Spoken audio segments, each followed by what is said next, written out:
scrub the spot, get the club to pop. When I come up with the crop, gotta love it or not. I'm hot from the hop to the scrub the spot, get the club to pop. When I come up with the scrub the spot, get the club to pop. When I come up with the scrub the spot, get the club to pop. When I come up with the scrub the spot, get the club to pop. When I come up with everybody, we do it. Everybody, we do it.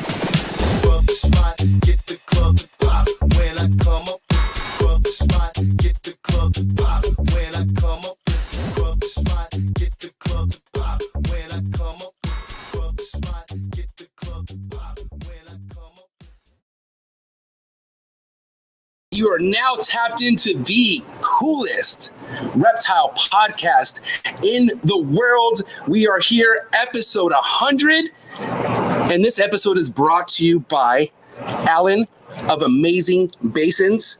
Please go give Alan a follow. Go check out the amazing group of basins this man works with and is very dedicated. This guy has a huge passion for these animals, but not only for those animals, but for the hobby itself.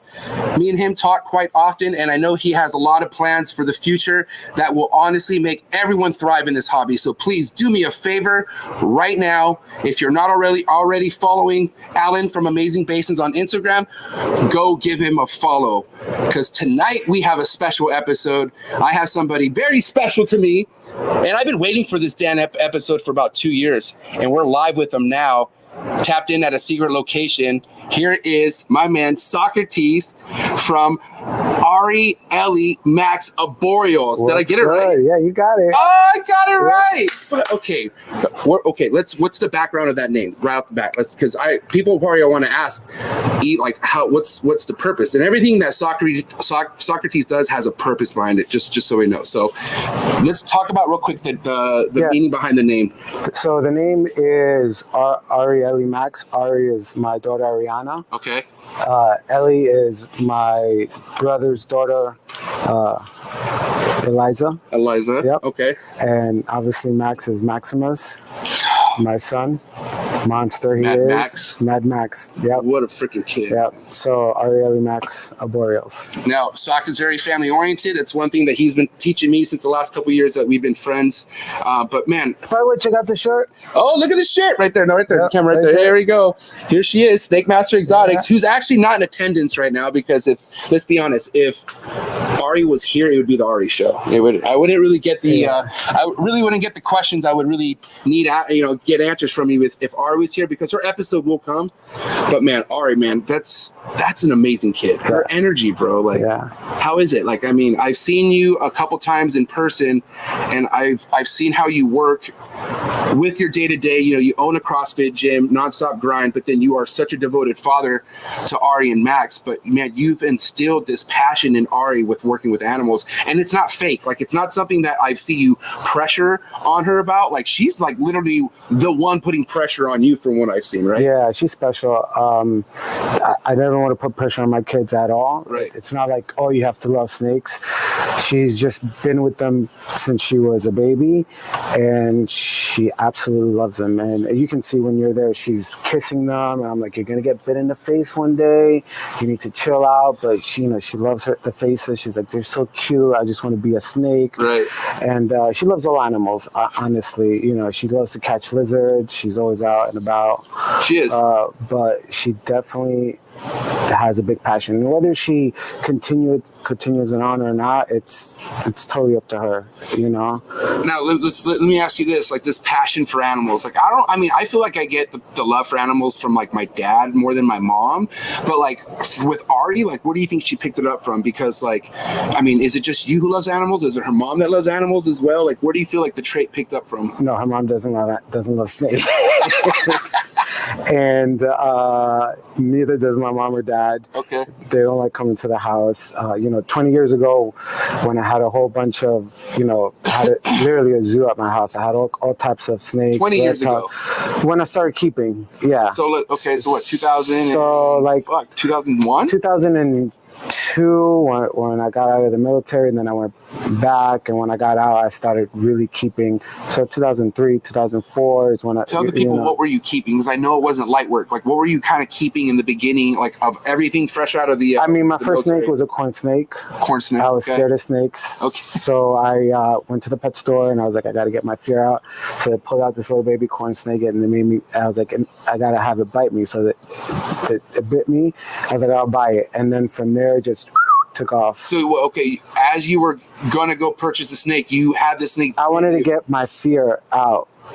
Because my parents instilled this fear, because obviously they were raised in Cyprus, and there's big snakes, there's venomous snakes, so that's what they do. They put this fear in you that the snakes are evil, and all this stuff. Yeah. And I remember when I was a kid, I used to catch snakes, but I would never touch them, and then I'll just release them. But I was scared to physically touch them with my hands or hold them. I was like, oh, they're gonna bite me, So I wanted to get that fear out. So I went to the pet store. Anyway, the snake bit me. I was like, I'm gonna buy that. And then I just love exotics like vipers and venomous. You fuck with the venomous. So yeah, back in the day, I used to keep cobras, forest cobras, monocle cobras, gaboons, rhinos. No kids back then, obviously, right? No. Just how you were just young, fucking living life. Yeah, pretty much. What about? I'm sure you had chicks back then. Like, or what'd your girlfriends think of the venomous you were keeping and all that stuff? Like, how they? What did they? I started in my living room, and then my living room just got flooded and with venomous snakes, and a living room flooded with venomous snakes. Normally people flood a room with the door and you shut it, but this is in your actual like living space. Yeah, monitors. I had parrots, all kinds of stuff. Alligator, just a whole bunch of stuff. This is Florida. In Florida? No, this was North Carolina. North Carolina. Okay. Yeah. Wow. And that's North Carolina is hitting the fan. There's all these things going down. Support U.S. ARC, please. If you guys don't support U.S. ARC, you're looking at 2 U.S. ARC members here. So that's right. If you guys can, go down to the description below, click on the U.S. ARC link, and let's see what we can to help North Carolina fight this ban. And actually Florida, which, Florida's, you live in a state that's going through some shit with these animal bans as well. Yeah. I don't want to get off topic here. I know we were talking about, the venomous that you used to keep, but like what kind of pressure do you feel now? I know you don't keep any crazy hots, but you do keep boegas and stuff like that. So, where are you at with, like, if Florida were to, like, come out with some crazy bans, how do you feel that that's going to affect you? We have to see what happens. We have to keep donating money, and we have to have people fight for us. We have to fight, for what's right, and we have to do the right thing, and we have to keep them the right way and not give them any fire to come back at us with. Right. I think we'll get into that a little bit later in the podcast, but as far as like fire that fuels like the shit that's just not good for other people to see. But anyways, so back when you were keeping venomous, this early 2000 when you had a room full of venomous, right? Yeah. And then you got a green tree python at some point, right? And you didn't get heavy back into them back then, right? But let's talk about your first introduction with chondros. So I went to the Sepulchrum in Wilmington. Okay. And I think you had Joe who's mentioning the guy that his wife killed him. Right. So I went to the Sepulchrum, and he had just amazing venomous. But he had this big, beautiful display, and it was this big Aru on a tree. It was probably one of the most gorgeous snakes I ever saw. Okay. And green tree python. So then I started looking them up, and I was like, man, I got to get me one of these. So I went to a show in South Carolina, right? And that's when I met Ben Siegel. So my first snake was from Ben Siegel. It was a red Jayapura. I think I paid like $500 for it. Beautiful. She turned out to be like one of the most bluest snakes I've ever seen. That obviously I don't have her anymore because I got rid of my snakes at some point. And then I was good friends with these people at the pet store because I would always go to the pet store. And I had this snake that came in that was never eating. It was a green tree python. It was probably a biak. Nobody really knew what it was. Right. So they were just like, here, you can have it. So probably like a month or so after keeping it, I got it to start eating. and I was raising them, and that was my first clutch. It was maternal incubation. That's crazy. So your first, and this is because just the lack of knowledge back then. You didn't know about an incubator or anything like that, right? Yeah, I had no clue. I was not computer savvy, so I was never on any forums, or I just kept my snakes to keep them. I didn't keep snakes to breed them. Right. I just love taking care of snakes, and just dealing with them, handling them. Obviously the adrenaline from like handling a cobra or a gaboon viper. You just have a rush. But there's not like, oh, let me post it on Instagram or let me show my friends. Nobody really knew. What I had. It was just a personal thing. So I had this room full of animals, but really nobody knew, what was going on. And I learned a lot of things, made mistakes, but I pretty much learned everything on my own. Right. Now, do you feel like it's okay? Because some things are better learned on your own, right? Like I feel like you're better off maybe finding and like kind of licking your own wounds based off your own experience. But do you feel like that's? I mean, I did some research. I had to keep a greentreepython. Python. 87 degrees. Okay, so you get this greentreepython Python in 87 degrees all day long. But with all the information that's out there now, right? Because there's a lot of information. Do you feel like it's overload? Like, do you feel like it could maybe make people like? I mean, because let's be honest, you helped me a lot in the beginning, and you saw how much I overthought things. Yeah. And like, basically, I murked my whole. You know what I mean? I think it comes from experience, but how people are like, oh, you have to be experienced to have a greentreepython Python. I don't think you need to be experienced. A greentreepython Python can be your first snake, right? As long as you have somebody that's going to give you the right information, or you're talking to somebody that's reliable. Absolutely, because if I tell you something and you follow it, you're golden, right? So yeah, and I mean, and there's other keepers that might have been keeping snakes for a long time, and then they grab a greentreepython Python, and they're just gonna go off what they know. They might have bad habits, and then they're just doing the same thing as they're doing with other snakes, and then that snake's not gonna right? thrive, But I mean, it's basic stuff. I feel like straightforward if you just stick to the steps, which I learned a lot off you, like and Patrick Holmes. Like, there's people out there who've actually told me the most straightforward, simple steps, but you think you're doing them, but you're not. You're doing too much. I feel like I think the main thing people always do when they first start out, they think that it needs to be humid, so they just wet the cage or the enclosure. You're talking about for like an actual raising up an actual chondro. Overload, for a chondro, right. Overload, and there's no ventilation, and I feel like ventilation, air is key, and hydration is key to success in chondros or basins or any snake, actually, Let's backtrack here a bit. So the maternal incubation that you did with the female, let's talk about this. Like, what was that like? I mean, I paired them together. So a lot of my snakes that I had them in pairs, not because I was trying to breed them. It was just like, oh, 2 snakes, boom. So at one point, because I read, I was like, oh, they breed around this time. You're going to start seeing them blow up a little bit. So I witnessed this with her. I was like, oh, man, this girl looks like, she's gravid, or she's going to be gravid. So what I did is I just took a shoebox. I cut a hole in there. I put bounty paper down, and she went in there. She laid her eggs, and she's there. I had the light on. It was 87 degrees, and I would go there every day, and I would give her water. So I'll just drop water on her coil, and she'd drink every day. So I kept her hydrated. Oh. Blooper. Windy blooper. Windy blooper. Not that windy, but that was a kind of big gust of wind. Yeah, could have been the goat. It's not easy doing stuff outdoors. So doing it, but anyways. So I think that was key, because she bounced back super quick. Right. Just keeping her hydrated, just giving her water every day. And then I forget what day it was, maybe day 50, 52, I have no idea.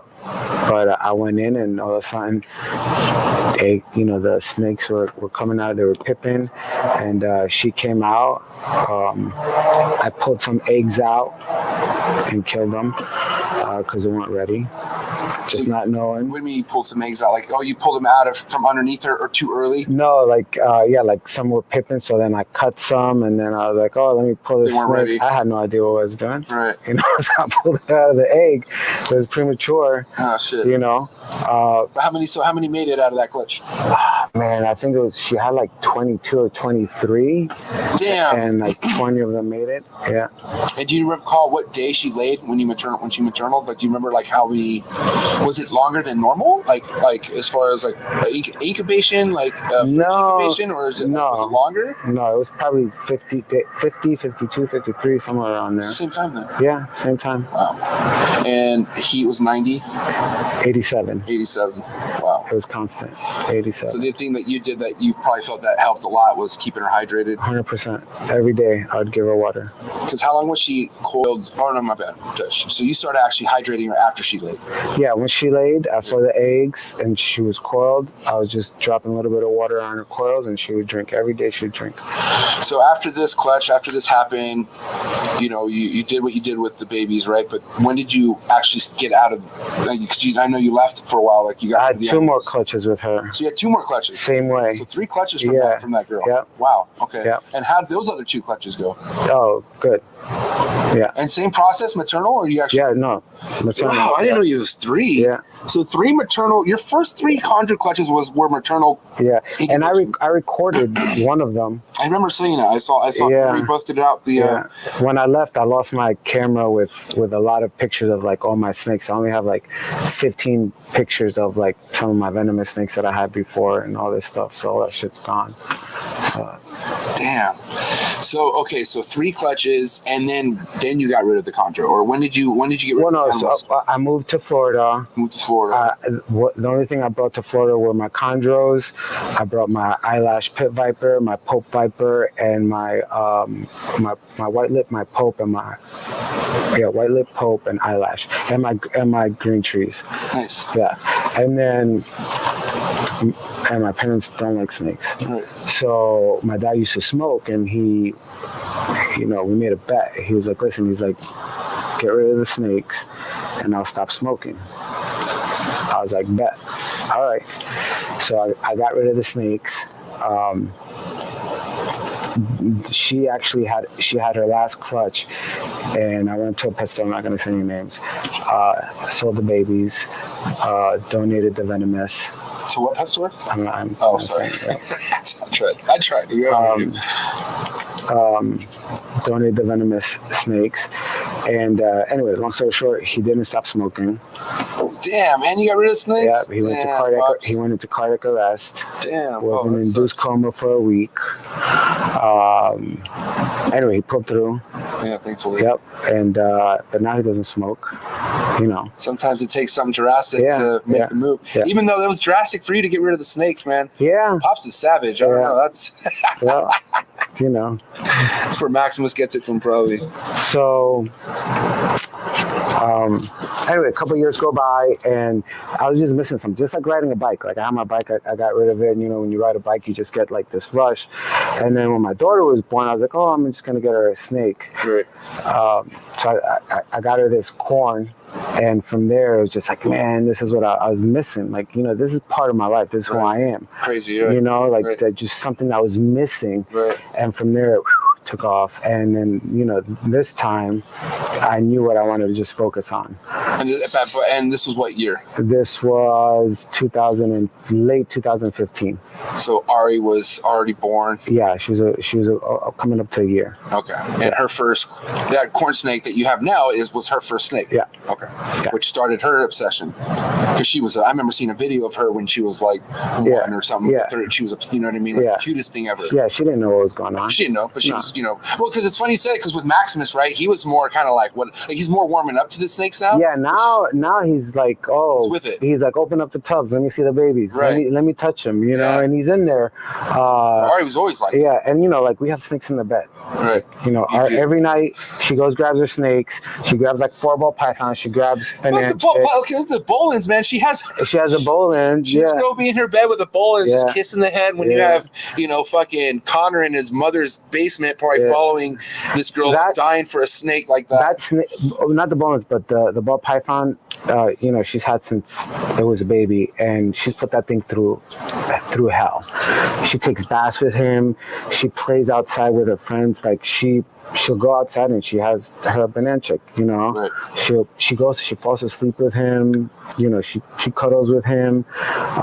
He's never bit. It is crazy, that snake, and he's a monster at eating. Like right. I mean, he just wow, and it's crazy how he just knows. I don't know. I mean, she's been tagged before, right? She just hasn't been tagged by a big snake. Because she's been bit by babies. I've seen her like. She's been bit by babies, yeah. She got bit by the balls that she produced.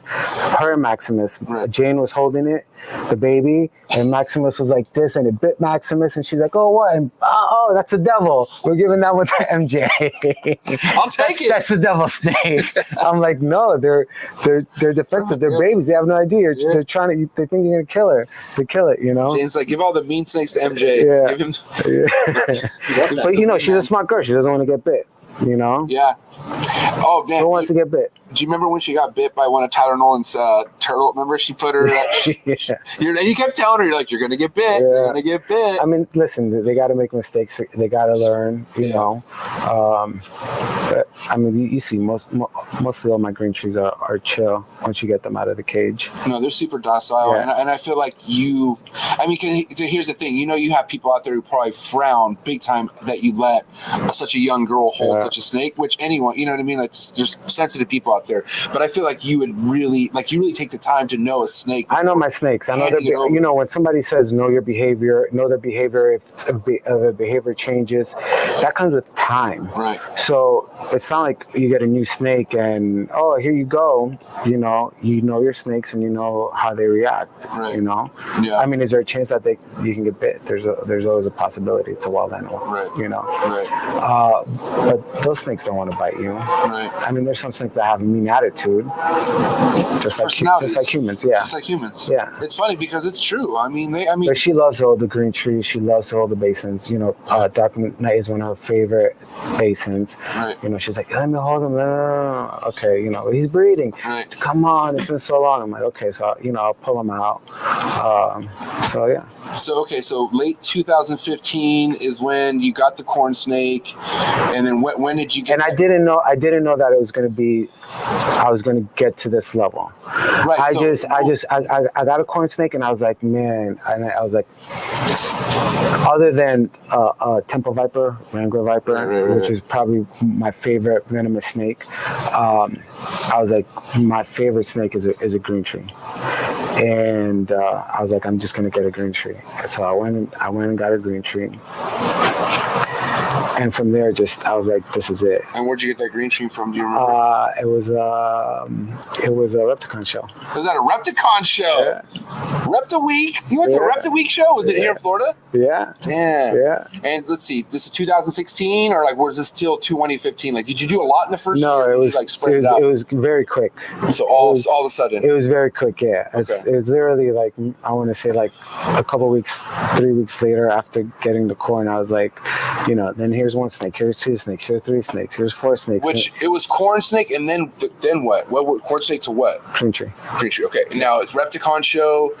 What table was this? So, remember, like whose table it was, or anything like that, or where you got this green tree from? Yeah, it was Bob. Bob who? Bob Smith. Son of a bitch. You done transactions with that motherfucker? I heard all his shit has. Oh man. Everything. Yeah. I'll remember his name, but it's not Bob. You're just, or is it? No, his name is Bob. Huh. I think. One day. Okay, you're going. Yeah, no, but I think it's 96 right now. Okay. So, anyways, in this first green tree, like what drew you to it? Like, you're already shopping for a green tree. I'm assuming, like, you're already like. Yeah, I was just like, I'm gonna go buy one green tree because I want a green tree because just to have, not for breeding purposes. Not to breed, not for nothing. I just wanted just a green tree just to have. Okay. And then just the obsession came back over me. So, I was never into the forums or any, I was never really big into social media. Right. So then I was like, man, let me just see. So then I found obviously the forums on Facebook with the green trees, and then I started to like, oh my God. What forums do you remember what forums? Morelia. Yeah. Yeah. There's 2 different ones. Nice. Right. So I just joined those just to see, and then I was like really looking, and I love the yellows. I know everybody's crazy about the blues.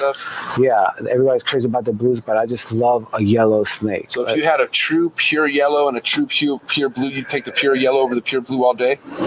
Damn, you're like my dad. Oh, yellow. Yellow is just a weird color for someone to like, but there's people out there that really fuck with yellow. I love the high yellows. Yeah, yellow's cool, but like, there's people buy like a yellow Lamborghini or like a yellow fucking, like something yellow expensive yellow. I'll buy a black Lamborghini. Because people really like yellow, huh? I'll buy a black Lamborghini, not a yellow. But would you ever buy a yellow Lamborghini? No. What if you already had a pure yellow snake? Would you still buy a yellow, like to that? What if you were that balling? Like you had a pure Kofiau, right? A legit pure Kofiau, and like you had exact same yellow Lambo or something. Would you roll? Like, would you be down? I'll buy another yellow snake. So I was looking for yellow snakes, and then I came across the snakes that Seth Patrick produced. Okay. Right. So shout out to Seth Patrick. Seth Patrick. Yep. In 2015, he produced a crazy clutch where some people were like saying, "Oh, how can you say that these are high yellows?" Blah blah blah. Do they have names? Does the snake have a name or anything? Because a lot of snakes are remembered by their name. That whole clutch that he produced, they all came out stupid, like stupid high yellow. Right. So I was trying to track them down. There was a few that I tracked down. Some of them died. Some of them, one guy had sold his to Anders. Anders had a female from that clutch. She ended up passing away. Shout out to Anders. Yep. Shout out to them Anders. Yep. And then Dave from High City Reptiles, I saw that he had some. He had 2, and I reached out to him. He obviously didn't want to sell his snake Rogue, which is I have at my house right now. Right. Later on, I had a nice high yellow female, and I was like, "Hey, do you want to do a pairing?" And he was like, "Hell yeah!" So Rogue's been at my house for coming up almost on 3.5 years now. So I finally got that blood. It's in my collection now, so I'm very cool with that. And that's kind of blood that's very unlikely you could find nowadays, right? I mean, that's just very like. Yeah, I'm telling you that pairing that I did last year, Rogue with Rainbow Dash, those babies are going to be all high yellow, no doubt about it. They're gonna be stupid when they get older. No, I mean, Sock, you're not somebody to produce a green tree and be like, 2 months into it being thriving, you sell it. Like that's not your game plan, really. I mean, like you'll obviously sell some thriving chondros, but like there's specific chondros that you're producing that you're not going to get rid of right away. Right? Yeah. So there's 3 clutches. There's the Optimus with Ocean that just hatched. I sold 1, right? Because I want somebody to have 1 from the get-go, right? Just because it's kind of just like giving back. They have the opportunity, they can have 1. We don't know what it's going to look like, There you go. I'm gonna do the same thing with Rainbow Dash. She just laid 14 eggs on Monday, so I'm gonna sell 1, but I'm keeping them all for at least a year and a half, maybe 2. I don't know, to see before I sell. And then obviously White Diamond with Optimus Prime again. Those I'm keeping back for 2 years. I'm not selling any of those, just because I want to see if I can get another baby like White Diamond. And she didn't turn white until 14 months, so. And she's really white right now because of the hormonal stage. She is, right? Yeah. She's gorgeous. When I walk in that room, that snake just takes my breath away every time. Can you pull up White Diamond for me real quick, Matt? Already on it. All right, cool. My boy Matt. Yeah. And shout out to Anders because he's the one that put me onto her. Okay. Yeah. All right, cool. Wait, that's like a mini break? What's that? Are you in a mini break by any chance? No. No, you're in the middle of something? Yep. I'm interrupting? Yeah, it's all You good. can go. You have a few parks, but I have to leave. Here. You want to move the car? And I have to get stuff from. You can. Go ahead. Be in the middle of the No, show. you're good. You're good, bro. You're good. Oh, okay, good.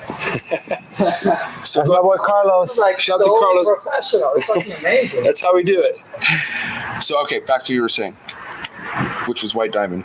Yeah. Anders hooked me up with her. He was trying to buy a snake from Dave Termini. Okay.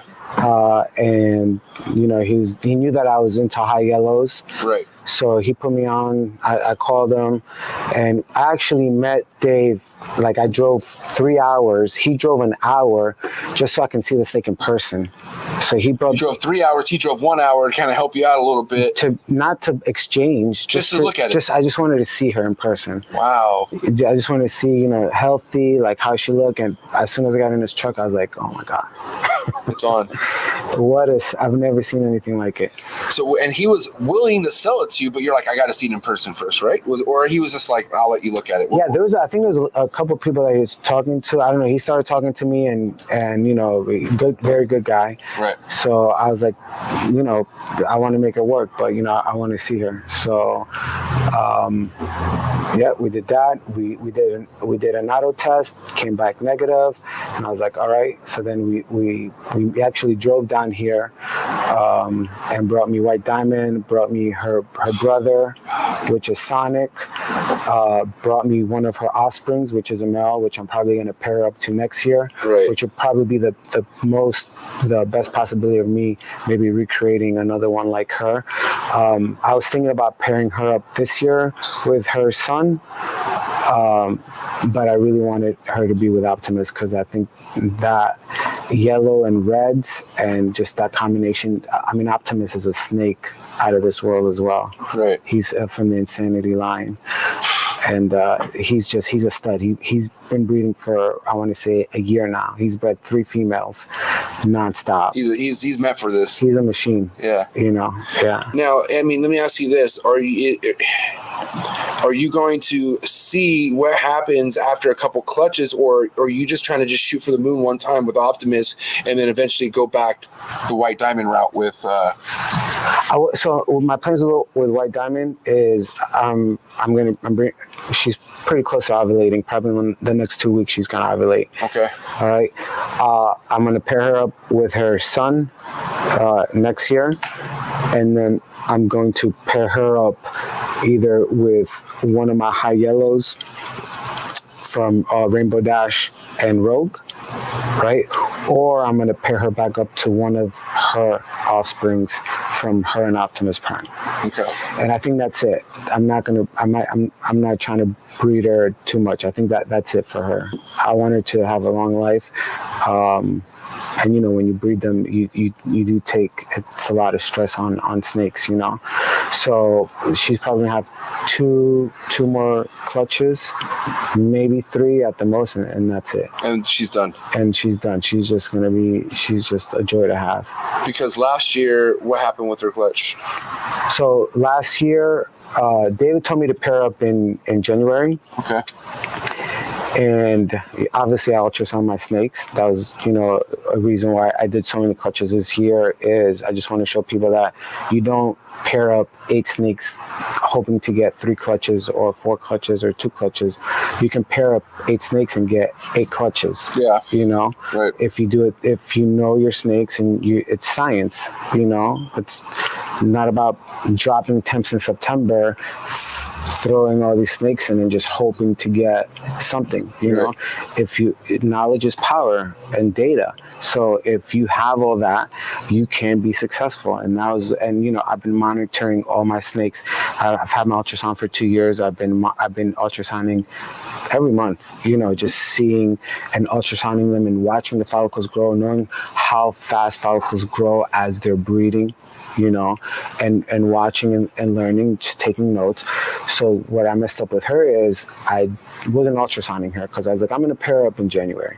Right. So then I was like, man, she's looking kind of big in September, late September. It was like September 18th. And she was at 18 millimeters. And Fluttershy was at 8. And I was going to pair Fluttershy with Optimus as well. And I was like, man, I wanted White Diamond. So I threw him in with White Diamond. And no lie, 30 days later, she ovulated, wasn't big, and she slugged out. And I knew she slugged out because I called Dave and I was like, did she have a large ovulation or small ovulation? He's like, no, she blew up. Like, she blew up. And I was like, man, this is not good. And I already knew because the year before. You did know. That's what, what's funny? That's what stressed me out because you kept saying, like, I remember how, we were talking about how she was gravid and, like, you just didn't have much energy behind the excitement of her being gravid. And I was like, well, because I know my animals. Knew, like, you'd like, I respect to that. So same with Rainbow Dash. The first year she had slugs, and it was because I was like, oh, let me just throw the male in there. Right. And I didn't have the ultrasound back then. He went to her again 30 days exact to the date, 30 days after introduction, and I think he only locked with her like 3 times. Boom, she ovulated, and she had like 30 eggs. They were all slugs. They were all duds. Yeah. So crazy. And it was because she was past a certain point. Just too, as far as the pairing. It was her follicles were too big. Yeah, it was past a certain point. She was at 18 millimeters, white diamond when ultrasound. So if you would have never paired him, she would have just reabsorbed. Yeah, if I would have paired Optimus to Fluttershy, she would have went. Fluttershy would have went, and then I could have paired Optimus to her in probably January. And she would have had good eggs. But again, you live and you learn, and that's how you get to point A to point B. Yeah. Every lesson learned, you pay for it, but you take notes. And so now I know I would never pair any female who has anything over 14 or 15 millimeters. Right. Now, I mean, as far as your record keeping goes, I mean, there's certain things that you feel like that are very crucial of you keeping notes of, right? Yeah. Like, sheds. You keep track of sheds, right? Yeah, sheds, bowel movements. Yeah. When they piss, I don't keep track. Urates, you don't count urates? I don't count urates, no. Now, and even the neos, I don't. The neos, I don't put that their bowel movements. Okay, but so meaning like you don't care if they shit within like the 10 days that you feed them, like, or do you make sure that they shit before you feed them? Yeah, I don't feed every 10 days. What's your feeding regimen like with your neos? Oh, neos, neos I feed probably up until 6-7 months weekly, every 7 days. Every 7 days. Yeah. Okay, but I mean, if they don't shit within that 7 days, which normally they do, right? Yeah, they all shit. I switched, so I keep them over water, which helps. No, so it helps me because I pretty much change the water almost every day. Yeah. Every day, because if I see something, I dump the water, I put new water in, so they pretty much get fresh water every day. Right. So it keeps me in check because they get fresh water every day. Right. And they're clean. How long have you been keeping neos over water? Since the first clutch of last year. Okay. Yeah. All right. So, with chondros being like the big stepping stool to where you're at now with all the other snakes that you keep, which we'll get into, what made you want to like dabble into the emeralds? So I had emeralds back in the day as well. Just northerns? Northerns, yeah, okay. Northerns, and then when I saw the basins, I was like, wow. Where'd you see your first basin from? Online, Ed. Ed? Yeah. Ed. So it's when you see Ed's basins, it's kind of hard. I don't know. Have any of you guys seen Ed's basins before? Anyone out there did not know who Ed Marino is? Ed is a man. Because good friend of mine. That's about to hit you with something. That's Alan. Shout out to Alan, which love Alan. I love Alan. This is Alan. Alan's amazing. This is big homie right here. He's part of the wolf pack. I talk to him a lot. Good guy, family oriented. I just love Alan. Right. I love Alan too. Yeah, he's like put me on Alan. Good people, like to heart, and that's what I think like this hobby's about. Just finding those good people, that would do anything for you. Because I know he would, and even Ed. When COVID hit 2 years ago, Ed was like, hey, obviously my gym closed down, no income coming in, all that stuff. And, Ed was like, do you need anything? I got you, whatever you need. That's Ed. Shout to Ed. Yeah. So yeah, when you see something like that, And this was what started my whole, like, you know, me and Sock, like, we share the passion for basins. Obviously, I'm obsessed with what he keeps, but this is like Sock's motivation right here, like, which is my motivation too. But if you want to know what motivates Sock, we're looking at it right here. So, you know, let's talk a little bit more about Ed. Talk a little bit more about Ed's lineage here of emeralds. Now, this right here, you have some of this bloodline, right? Am I mistaken? Yeah, I have the Dark Knight, Kinky Tail, they're a diamond line, and obviously I love the snowflake stuff. Show some of the snowflake stuff if you don't mind. That's it's like stuff that right there. Yeah. Is that it right there? That's the alien, I believe. So this is alien. Yeah. That's Christmas. Am I tripping? No, that's not Christmas. Christmas is full of snow. She's like a Christmas is full of snow. A Literally. postcard of just like New York City when it's snowing. Let's see. She's on. I know she's on here. We got to pull up Christmas real quick. Christmas is full. Look at that. Okay, get that red one on the left. That's alien. That's the alien one right there, right? This is from like 2 years ago. God damn! Look at this thing. Yeah, bro, his snakes are just what he's done. Nobody can even come close, you know. And he's like so like established, like meaning like this guy's been doing this since the 90s. You know what I mean? Like I think 80s he was keeping and then breeding late 80s into 90s. Yeah. Unbelievable. He just has a way with them, and you know, he's successful because he took chances, he took risks, you know, but he made sure that his risks were solid, and you know, he didn't make the mistakes, you know. The thing about Ed, which I highly respect, and I've had the pleasure of having Ed on Unfiltered Reptiles podcast. Shout out to Ed, thank you for doing that. But the guy, he's just a solid individual. Like the guy like you could tell with what he does, he stands by it, right? And the unfortunate thing, I could tell you, Ed's a real private guy. Like Ed's fucking low key. And I feel like the reason why he's so low key is because a lot of the shit he sees other people do that's not solid, and that kind of stuff gets to Ed. Like it would get to anyone else. Yeah, because it takes a personal. And you know, it's just like, you know, you have assholes, right? You know, that kind of spoil things for what everyone's been working towards and stuff like that. But if you just focus on you and you just keep moving and just keep it moving. Just keep it moving. Yeah. Because I mean, at the end of the day, I mean, by not keeping it moving, you're only holding yourself back. Right? Yeah, he's done a lot. He's Christmas. Listen. He can stop producing basins for 15 years. Nobody's going to catch up to him. Right. That's how far he is with the level that he's. And those are his. You know, even people that have his snakes that produce snakes. Yeah. I don't feel like that. Those are Ed's snakes because that's his bloodline. He's the one that. Like established it. He's put it on the map. It's the only reason why it's on a chart is because of him. Yeah, 100%. Yeah, 100% respect. Mad respect. Yeah. Now, and he's saying that he's lucky, you know, and it's not luck. Luck, you get something and by some miracle it gets gravid. When you have that repeat success, and year after year you're producing 40, 50, 60, 70 basin babies, it's not luck. It's hard work. Well, because I mean, like, you know, obviously Ed had to go through a lot of shit to get to where he's at right now. I think everybody has to. You have to go through hard times. But you think especially Ed because how far he is. Yeah, it's not a straight line. It's not like I'm going to get these things and boom. No, you're going to have ups and downs. You're going to lose animals. It's facts of. If you have more than 5 animals, shit's going to go wrong. Right. You know, something goes wrong here, you go to the hospital. Well, guess what? If you have a collection, you are everything. You're the hospital, you're the doctor, you know, you're the caretaker, you're the one that's providing them food, you know. So you have to know your animals and you have to react to certain situations. You can't just sit there and, oh, this snake looks kind of sick, I'm just going to wait a week.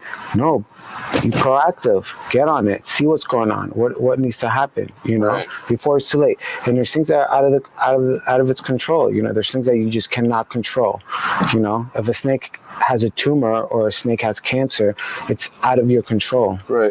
There's nothing you can do about it. Right. You know.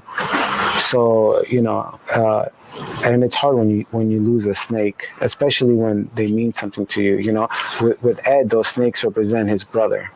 Right. You know, That's awesome. He got into those snakes because of his brother. Right. You know, and so they mean a lot to him for sure. That's what's up. And it's cool because everything should have a meaning like behind it, right? Yeah. And that's Ed's what meaning. drives you. What drives you? Right?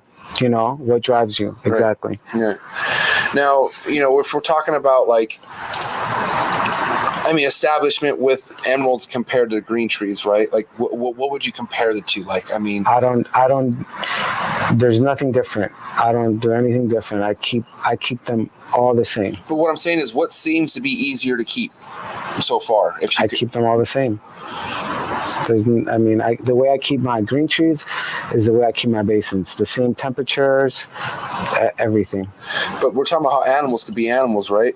Mm-hmm. Which animal's giving you the more problem, emerald or green tree?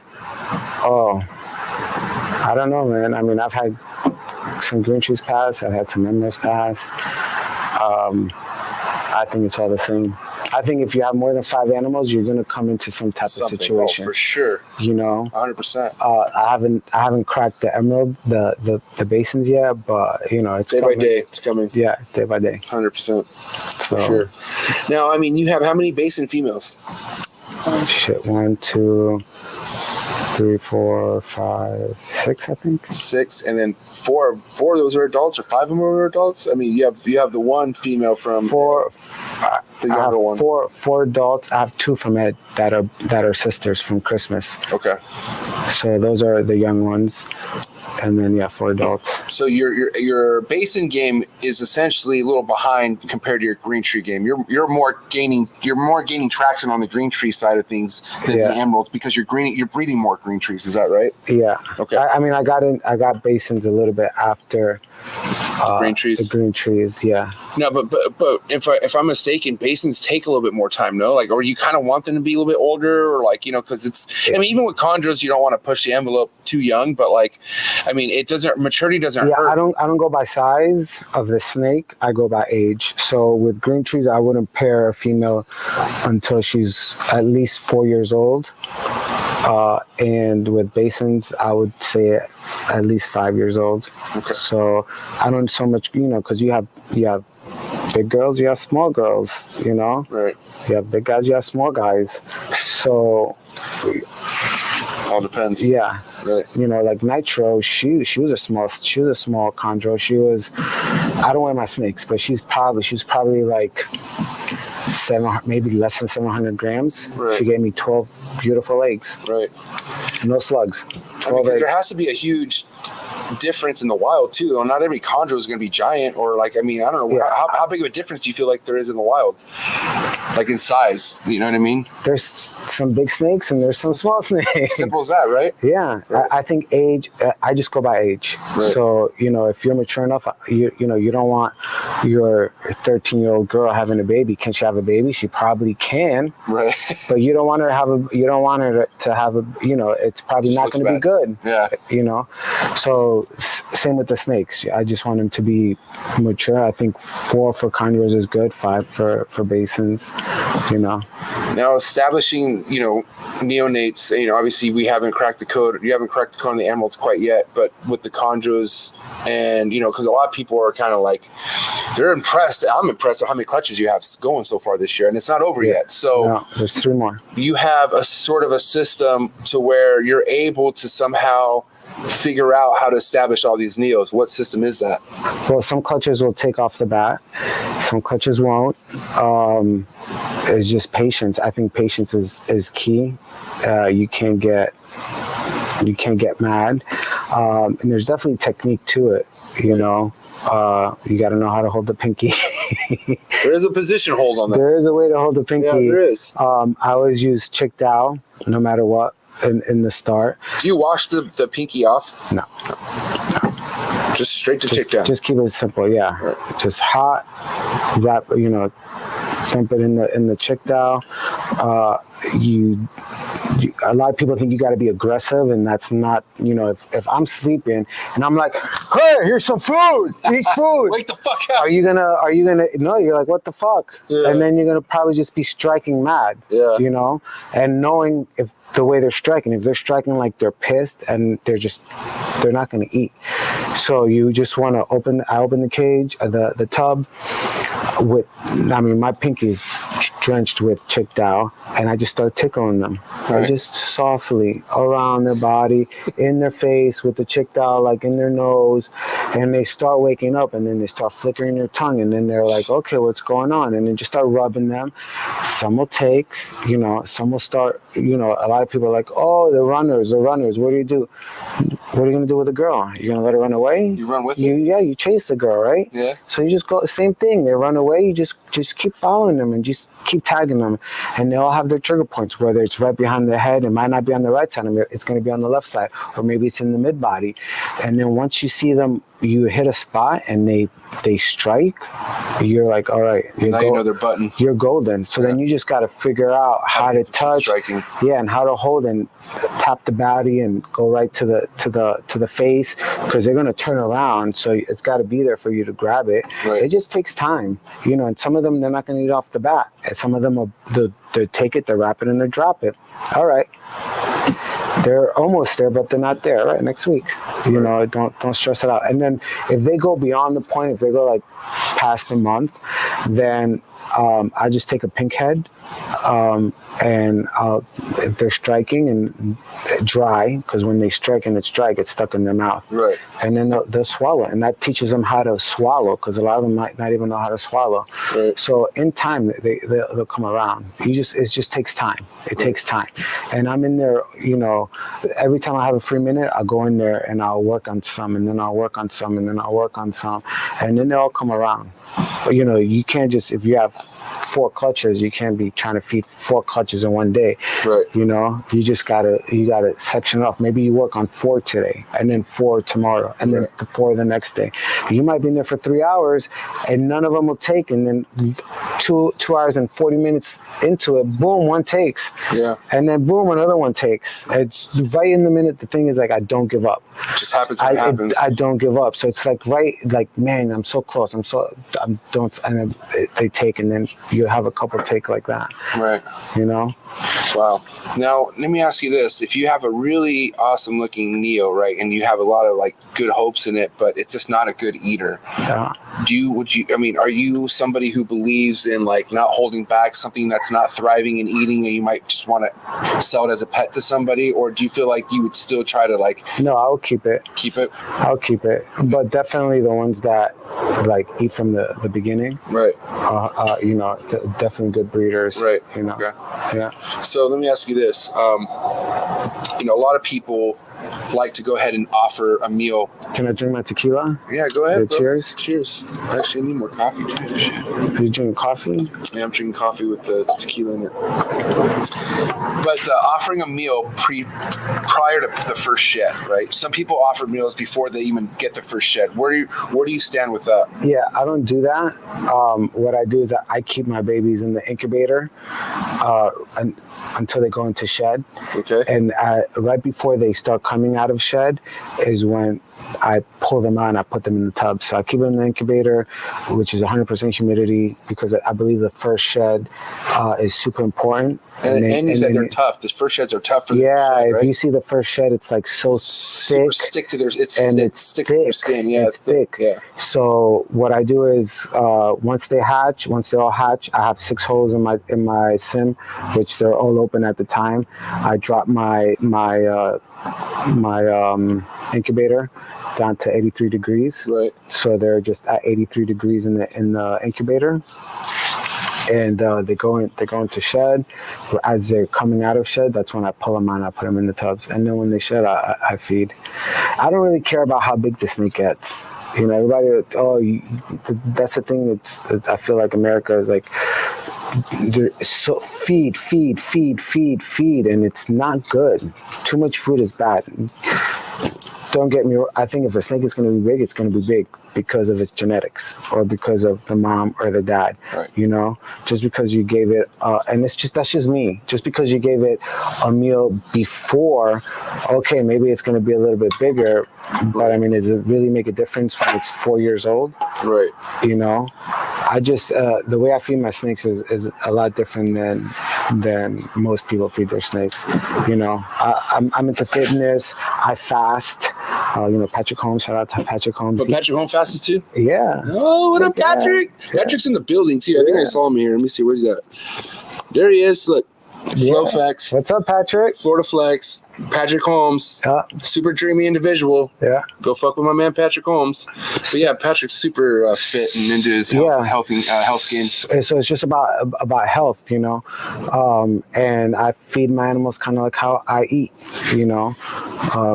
Males I feed once every 4 weeks. Females I feed once every 3 weeks, and that's it. And if they're in shed and they don't eat until 4 weeks or 3 weeks later. Everybody's, you know. And when I first started with snakes, if you feed them every week, and it's bad. My boegas, I feed them every 2 weeks. How often do you feed your boegas?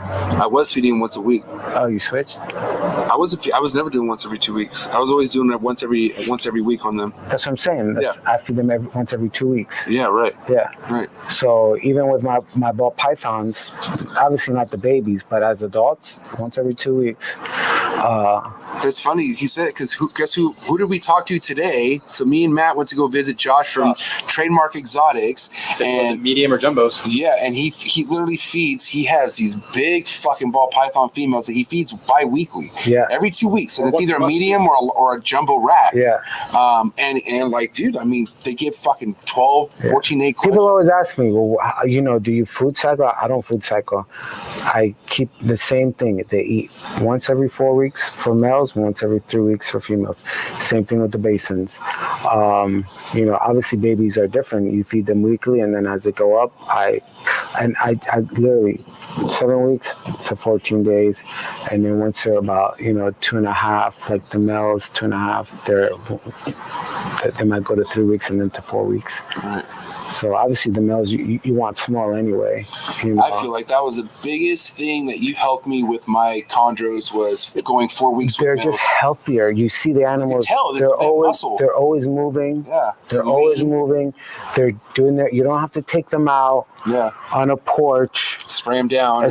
Or they're always on the hunt. Right. You know, right. And same thing with temperature. A lot of people talk about temperature. You know, they keep their snakes very hot at night.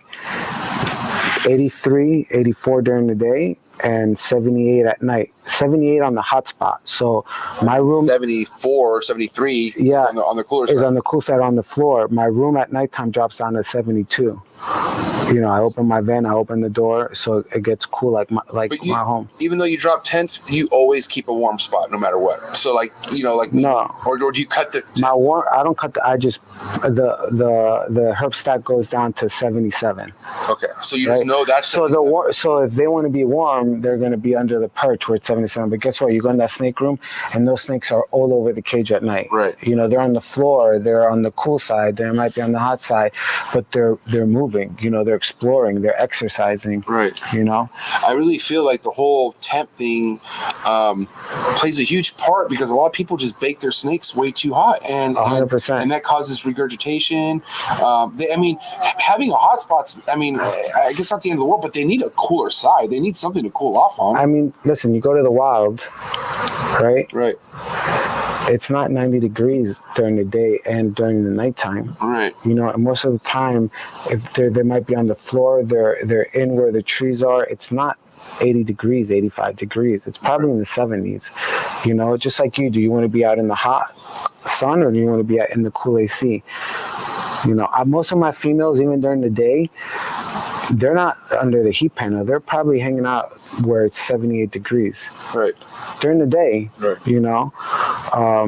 So I think temperature is big, and especially if you're keeping them hot all the time and you feed them every week, what are they doing? They're staying in one spot. Right. Until you feed them, and they stay in that same spot. They don't move at all. Right. You know. And then another a good point that Josh from Trademark Exotics brought up about the whole bi-weekly thing is like not all the time is a snake able to fully digest within a week. Like meaning like they still got shit going on inside of them, and you're shoving more food down their fucking belly. Yeah. You know what I mean? So sometimes having a cleared load basically is better to feed a snake like when they're fully like empty versus like having already food still in them. Does that make sense? And if they don't want to eat, they don't like sometimes. That's not the end of the world. No, but if sometimes they don't want to eat, that's fine. And I'm not trying to go back 2 days later or next week to try to feed them. Right. You're eating 3 weeks from now or 4 weeks from now, you know? Right. So. Now, with your males, right? I feel like there's people out there that run more. They run a male to more than one female. Do you have any projects like that where you have a male going to more than one female as far as breeding goes? I have like Optimus Prime's bred 3 females in a year. Yeah. Okay. He hasn't been in. That cage has been empty. I clean it every week. I change the water every week. But he hasn't been in his cage for a year. He's literally been in he's been breeding 3 females. So, he actually bred White Diamond, which got slugs. Then he went to Fluttershy, but her follicles went down, so it was coming down. So he tried to breed her, but then he went to Ocean. Right. He bred Ocean. Then he went to Fluttershy again, got Fluttershy knocked up, and then he went back to White Diamond. Okay. So, and same thing with him. I feed him once a month. I'll feed him, and he'll be breeding that same night. What's your rotation like when it comes to like knowing when to take him out and put him to the next female? Like how do you set that up?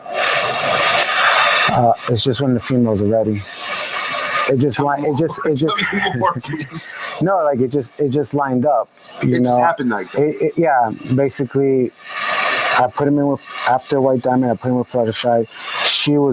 Her follicles were going down. Yeah. So that was it. But then Ocean started producing follicles. So I put him with Ocean, and he knocked up Ocean. And as soon as he finished with Ocean, I was going to give him like a month break. But then White Diamond actually started producing follicles like 2 months earlier than I predicted. So I thought he was going to get a break. He didn't get a break. I just threw him in with White Diamond, and boom, he started breeding White Diamond. Okay, damn. You know? But now he's going to get a break after White Diamond. Did he ever shut off food or anything? No. If a male shuts off food, he's only breeding 1 female. So if your male shuts off food, I'll wait until you finish. No, I'm listening. No, just wait till you finish.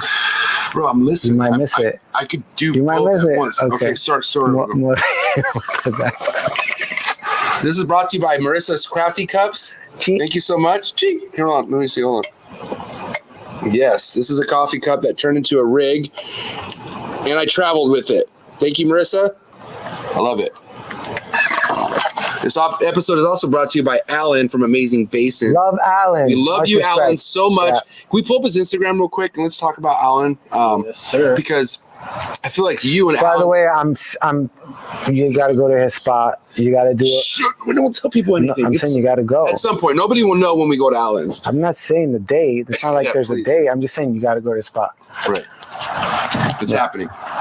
But Alan, man, let's talk about a gentleman like Alan, because you want to talk about 2 people who are passionate in a project that not too many people are really like, they're not where these guys are at with these basins. Let's just put it that way, right? But with you linking up with Alan, what did that do to your basin game as far as like motivation? Like, do you feel like you guys kind of feed off each other? Like, you know, with his... Yeah, I talked to Alan a lot about basins. I mean, he's very successful, but as you can also see, you know, he's had his ups and downs, right. You know, but guess what? He didn't quit, right? He's definitely not a quitter. No, and he kept going, and you can see the amazing babies that he's produced, and he's going to produce some crazy basins. Now, he also has Ed Marino bloodline going on in his projects as well, right? Yeah, he just picked up some badass snakes from Ed as well. I feel like a big connection you guys also have is the relationship you guys have with Ed, because like we were talking about, Ed's a real private guy, but he fucks with you and Alan pretty tough. Like you guys are close to Ed, right? Yeah, which is pretty awesome. Good people, yeah. I mean, that's the whole thing. When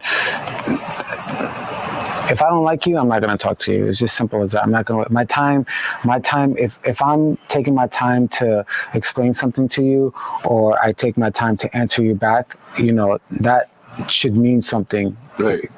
Because I think time is worth everything. When somebody gives you their time, that's probably the most valuable thing that somebody can give you. Do you want to know something? And I hope you respect this, but okay, in the beginning, right? Because you got to understand, when me and Sock, I got brought to Sock's page through somebody else, and I was fascinated by the guy's fucking work. But then what really made me appreciate Sock was like his passion for his kids with Ari and like that kind of relationship, which was amazing, right? Where was I going with this? Hold on. Oh, okay, yeah, hold on. That weed, bro. No, stop. I know what it is. But, dude, now you fucked me up. Oh. Hold on, we were leading to something on that. Just rewind. Hold on. So one thing I respect about okay, no, we were talking about what you put me on game. Tequila. Oh, I got it. I need more, by the way. Can you do me a favor, bro? Can you grab me the water and in the front of the backpack, the black backpack, there's coffee packets. Gotcha. Grab me the water and the coffee packet. Okay, I remember now. So hold on. Okay, so anyways, Sock, I was brought to Sock's page. I was very drawn by his work, and then Sock hit me up and gave me props on the podcast, and I was like, oh, what? Like, you know, I really respected like how you gave me fucking the motivation behind it, right? Yeah. And then like, you know, me and Sock built a relationship, and we're going back and forth. I was telling him how like, man, I used to be fit. I had got out of knee surgery, and Sock was like, don't trip. We're gonna help you get going. I'm gonna show you some stretches. And like, I've been in the fitness industry. I know how important stretches are, but man, boy, did I play stupid. I played really stupid with this guy because I liked that he was giving me his attention. But for a week straight, every day, every in the morning, we FaceTimed each other. He sat down and he showed me stretches, okay? And I was there, bro. Like I could have easily been like, no, I know stretches, but I still want to know your stretches. And I appreciated that time you spent with me to help me get better. Yeah. You know what I mean? Because you knew that you obviously knew that I just wanted to get moving again, and my knee was keeping me back from doing that. I just think just helping people. Thanks, Matt. Got you. You know, one of the purposes is just to help people and to either be better or get further in life, motivate, you know, and just inspire people. And just if you can give somebody something, that spark, and they can just go with it, and then it changes your life. I love that, you know, that's something that I appreciate. Just to, you know, helping people. Just be a good person, you know. You don't got to talk shit about people, you know. Live your life, you know, love your family, and just help others. When you're in a position where you can help others, not looking for something in return, right? You know, just honestly just help somebody so they can get further or get better. You know, it just warms my heart. And I feel like that's one thing I'm so appreciative to this actual hobby, is like it taught me to like, you know, want to help other people too, because like there's people who've helped me, like yourself, and like, you know, Matt's been helped by a lot of people, like, and that makes me feel like, dude, by that happening and passing that down, it creates nothing but this fire for that person you're helping out, and it's kind of like a crazy like domino effect, but like in a good way. You know what I mean? It's going to breed positivity. Say that again. Positivity is going to breed more positivity. Exactly. And then you go and you pass that along, and you change somebody else's life. You know. But I feel like the old school mentality of the reptile keeping was not helping. Like that was, I feel like back in the day, and we're talking pre-social media, like I felt like getting information or actually finding someone who's actually wanting to help you out was like very uncommon. I don't know, because I never went for anybody. I didn't know anybody. You know, when I was in North Carolina, I didn't know anybody else that kept snakes or reptiles or venomous snakes. It was just my passion, and you know, it wasn't like. Who's in the building? Yeah, my man. Love you, doggy. Whoop-pack in the building. Follow the homie Alan. Shout out to the sponsor. But yeah. Bad Boys for Life. That's my boy. Yeah. Okay, hold on. Weed. I'm high. What were we just talking about right now? Before we said shout out to Alan. Appreciation, helping people. Him not dealing with negativity. Yeah. But I mean, I feel like that's something that you're just, I mean, negativity just doesn't come near you. No, positive mental attitude. You know, I feel like you are in charge of your destiny, and you know, there's always going to be things that happen good or bad, and it's how you perceive them, how you attack, so just because something bad happened, you don't blame others. Right. You are responsible for your actions, or you're responsible for the situation that you're in, right? So and that's another thing with my page. Everyone's like, start a page, start an Instagram page, blah blah blah blah blah. Start an Instagram page, and I was like, I can't start anything, but then anyway, I started an Instagram page, and it just grew to where, wow, like I can go to this page and I can see all my snakes and things that I produce or things that I have, and then from there, I bought a light, and then I started taking pictures, and I was like, man, I really love taking pictures. Who told you about that? It looks familiar. Snakes. And then I started putting like positive, like just quotes or things like that I feel like are positive things that can just, help, or I tell myself every day, Right. Like I said, there's always going to be bad things, like in 2007, 2008, was it around 2000? Yeah, 2007, 2008, when the stock market, when the housing market, I lost my job, I lost my house, my car got repoed, I had no money, rock bottom. Rock bottom. Looking for 50 cents to put gas in my car to try to go to this bullshit job where you're making little money, but do you blame it on the housing market? No, you blame it on yourself, because you let yourself be in that situation. You lost money in the stock market. That was your fault. Right. You should have been smarter. There's a lot of people that lost money. You lost your job. Okay, maybe from this, but what can you do to move forward, to evolve, to grow? And I think when you are in uncomfortable situations, you grow, and you become better, and you evolve, and you should always be evolving. Same with when I got back into chondros, I had no idea where I was going to take it, and then all of a sudden things just started rolling, and then I started evolving. And then I had a 2-year plan, a 5-year plan, a 10-year plan, and then that 2-year plan, I might have achieved it in a year. Then you got to restructure your 2, your 5, your 10, and you always got to keep evolving, because you can't be like, oh, I'm at the top of my game. You're not. If you're saying you're at the top of your game, then what do? You just created a ceiling for yourself, right? There's no fucking ceiling. Right? I'm not trying to compete with anybody. I'm not trying to be better than anybody. I'm competing with myself. I want to fucking dominate shit, Right.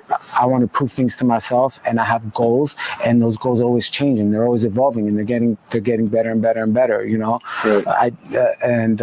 So yeah. And remember the positive quotes. So I love the way my page is going, and I'm not doing it for followers. I'm doing it for myself. And with Ari's page, we started a Snake Master Exotics for Ari. Whether she sticks with it or not, maybe she falls off. Maybe she falls off, and then she switches her name to Ari's fucking marbles. Whatever it is, it's okay as long as that's her page. She can see herself grow up. Right. And it's not about followers or things like that. It's just something that we can look back on. It's kind of like an album. Yeah, exactly. Back in the day, you had an album. Right. Now it's on the phone. Now it's on the phone. Now it's on Instagram or whatever. Government to see forever. Yeah. So I love my page. I love the pictures. Welcome to Florida. It's all right. It's just a bug. So, and if for some reason one of my quotes inspire somebody, or they're like makes them feel good, or they like the pictures, I love that. I mean, I can tell you right now, man, I feel like just taking that extra time to put meaning behind your captions, like it really, people read that, and I feel like that's important too. I feel like having something said that is just as meaningful as the picture has a lot for people to take back and then people get to know like who the person is behind the photo. You have somebody in here, I don't know if you know this person, but he already knows that you're actually he already mentioned he was a Marine. He's like, look, that's a Marine talking right there. Third Battalion, 6 Marines. Dang. This was a beast. Yeah. But yeah, so I mean, let me ask you that, man. How much do you feel like being in the Marines, like, brought you to your mindset that you're at today in this, you know, because I mean, you talked about hitting rock bottom, but did this happen after the Marines? Like, yeah, after the Marines. Yeah. Yeah. and you feel like that's what helped you maybe get through all this shit? Or, I mean, like, I think so. You know, I was in junior ROTC when I was younger. My dad actually, you know, I was born in Cyprus, and my dad actually, when the Turks invaded Cyprus in 1974, take the no child pics. Oh yeah, please. Sorry. When my dad Don't was be a bitch, YouTube. when Turkey invaded Cyprus in 1974, my dad was like 16 at the time. He just jumped on the truck and he went and he was fighting. Right. You know, he fought for his country, for what he believes in. You know, right. And he was gone for like 3-4 months. My grandmother, they were trying to find him. They didn't know where he was, and my uncle actually found out where he was at. And he went up to the mountains and actually picked him up. And that night, the Turks invaded that battalion and they killed everybody. It was crazy. Yeah, Crazy. So, you know, and in Cyprus, when you're 18, you have to go to the military. Right. You know, so I loved the military. And then in junior ROTC, Major Messier was the teacher. He was a Marine Corps Cobra pilot, and he fought in Vietnam. He was flying Cobras in Vietnam, and I just wanted to go to the military. I didn't want to go to college. I want to go to the Marines. I want to be infantry, and you know, I was the CO from the junior ROTC and all that stuff. So yeah, you know, waking up early, just being disciplined, being clean, taking care of yourself. But yeah, it's that mentality where you just never give up, you know, and you just always strive to be better. Yeah, that's awesome. Yeah, I feel like there's a lot of people out there. It's everything's here. Everything is right. Everything is here. You know, if you can control your and a lot of people, you know, like I exercise for my body, but I also meditate 5 minutes a day. Right. I breathe and I manifest and I think of everything that I'm achieving and what I want to achieve, and when you visualize it, you can manifest it and it's going to come to you. So you have to exercise not only your body but your brain. Right. And people don't understand that. And when you can take control of your brain, you can do anything. Anything is possible, you know. And it's not about, oh, I don't have money. Well, get a fucking second job, get a fucking third job, rack and stack, save your money, invest, save your money, buy something that you need to buy to make your business grow or your passion grow or your hobby grow, you know, and just work hard. You know, it's not like, oh, if things come easy. No, things don't come easy. And take risks. I've taken risks, so many risks. I was gonna say, I mean, you got to work hard, but you got to make it just as many moves. Like, you got to be moving with all your hard work. You have to make sacrifices. You know, I'm not over there buying Louis Vuitton belts or shoes, or you know, when I started buying these snakes, I sold not all my guns, but I sold most of my guns. You know, watches that I had to invest in something that I believe in. Right. You know, to get to the next step. You know, so you got to make sacrifices. What about Alan getting rid of his Jeep to fucking get into the basin? Yeah, exactly. Like a $90,000 Jeep or something like that. I don't know. The Jeep was it a Jeep, Alan? Are you in the building? It was something sick, but it was a high passion project for him, and he literally sold the Jeep. If it's a Jeep, I hope it's a Jeep. You have to believe in yourself. You have to believe in yourself, basically. You have to believe in yourself. And shout out to my wife, Jane. Jane, shout out to Jane, the Rusty. Yeah. Thanks for the 1-bedroom Airbnb. I love you. You know, she's never doubted me. You know, when you're Jane's spending a powerful woman. When you're spending $15,000 on a snake or something like that, you know, most people, you want to know why? I believe in you. Yeah. You know. Shout out to the wife. Yeah. Same thing, you know, and a lot of things that people don't know is, you know, when COVID hit, I had like an investment opportunity and I didn't have the funds. So I talked to my boy, Jason, and I was like, yo, I need X amount of money, you know? And he was like, you know, I got you. And then I was like, well, listen, I was like, if I can pay you back, or if you want, you know, with my snakes, when they start producing, we can split it half and half. This kid has never doesn't even know shit about snakes. Nothing. He was like, all right, we'll do that. There's no paperwork. There's nothing. It's just Because my word is my word. Word is bond. Be your word. Yeah, be your word. Be your word. If you say you're going to do something, do it. If you're going to say you'll be here at 5 o'clock, you're here at 5 o'clock. If you be your word, you can accomplish anything. Why? Because you say you're going to do something, you do it. If you procrastinate, it's never going to get fucking done. You're never going to, And it's funny, people I feel like the only people who know that their word is not good is themselves, right? Yeah. And I feel like if you really feel like you're in a fucking bad place or you're not moving anywhere, find out how good your word is to yourself. Yeah. Because you can fucking preach to choir to everyone and tell everyone, hey, look, this is my goal. But like, what are you really doing? Yeah.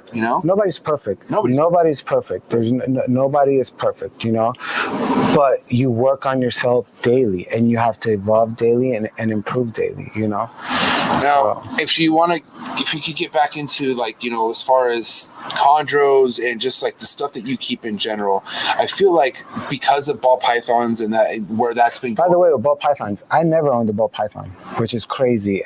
When I kept I had rainbow boas, Brazilian boas, Colombian boas, retics. I had berms. I had white lip pythons, white lip vipers too. White lip vipers, sick. I didn't even know that. That's hard.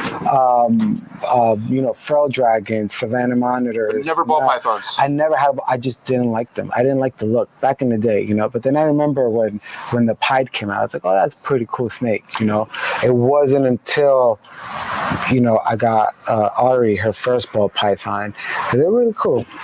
So, okay, you gotta admit, there's some beautiful morphs. I mean, there's game, gorgeous ass morphs. Yeah, there's some old heads out there who can't stand the whole morph thing, and they feel like breeding ball pythons is like a waste, right? And you know what I mean by that, right? Like people who feel like going a pure species route is like what's this hobby really needs. But do you feel like where this ball python game is going with all these morphs is going to lead us down a bad rabbit hole, or like in a good, or like up a good path? No, I like it. I mean, it's just some crazy things that are coming out. The more your daughter make. Can we pull up?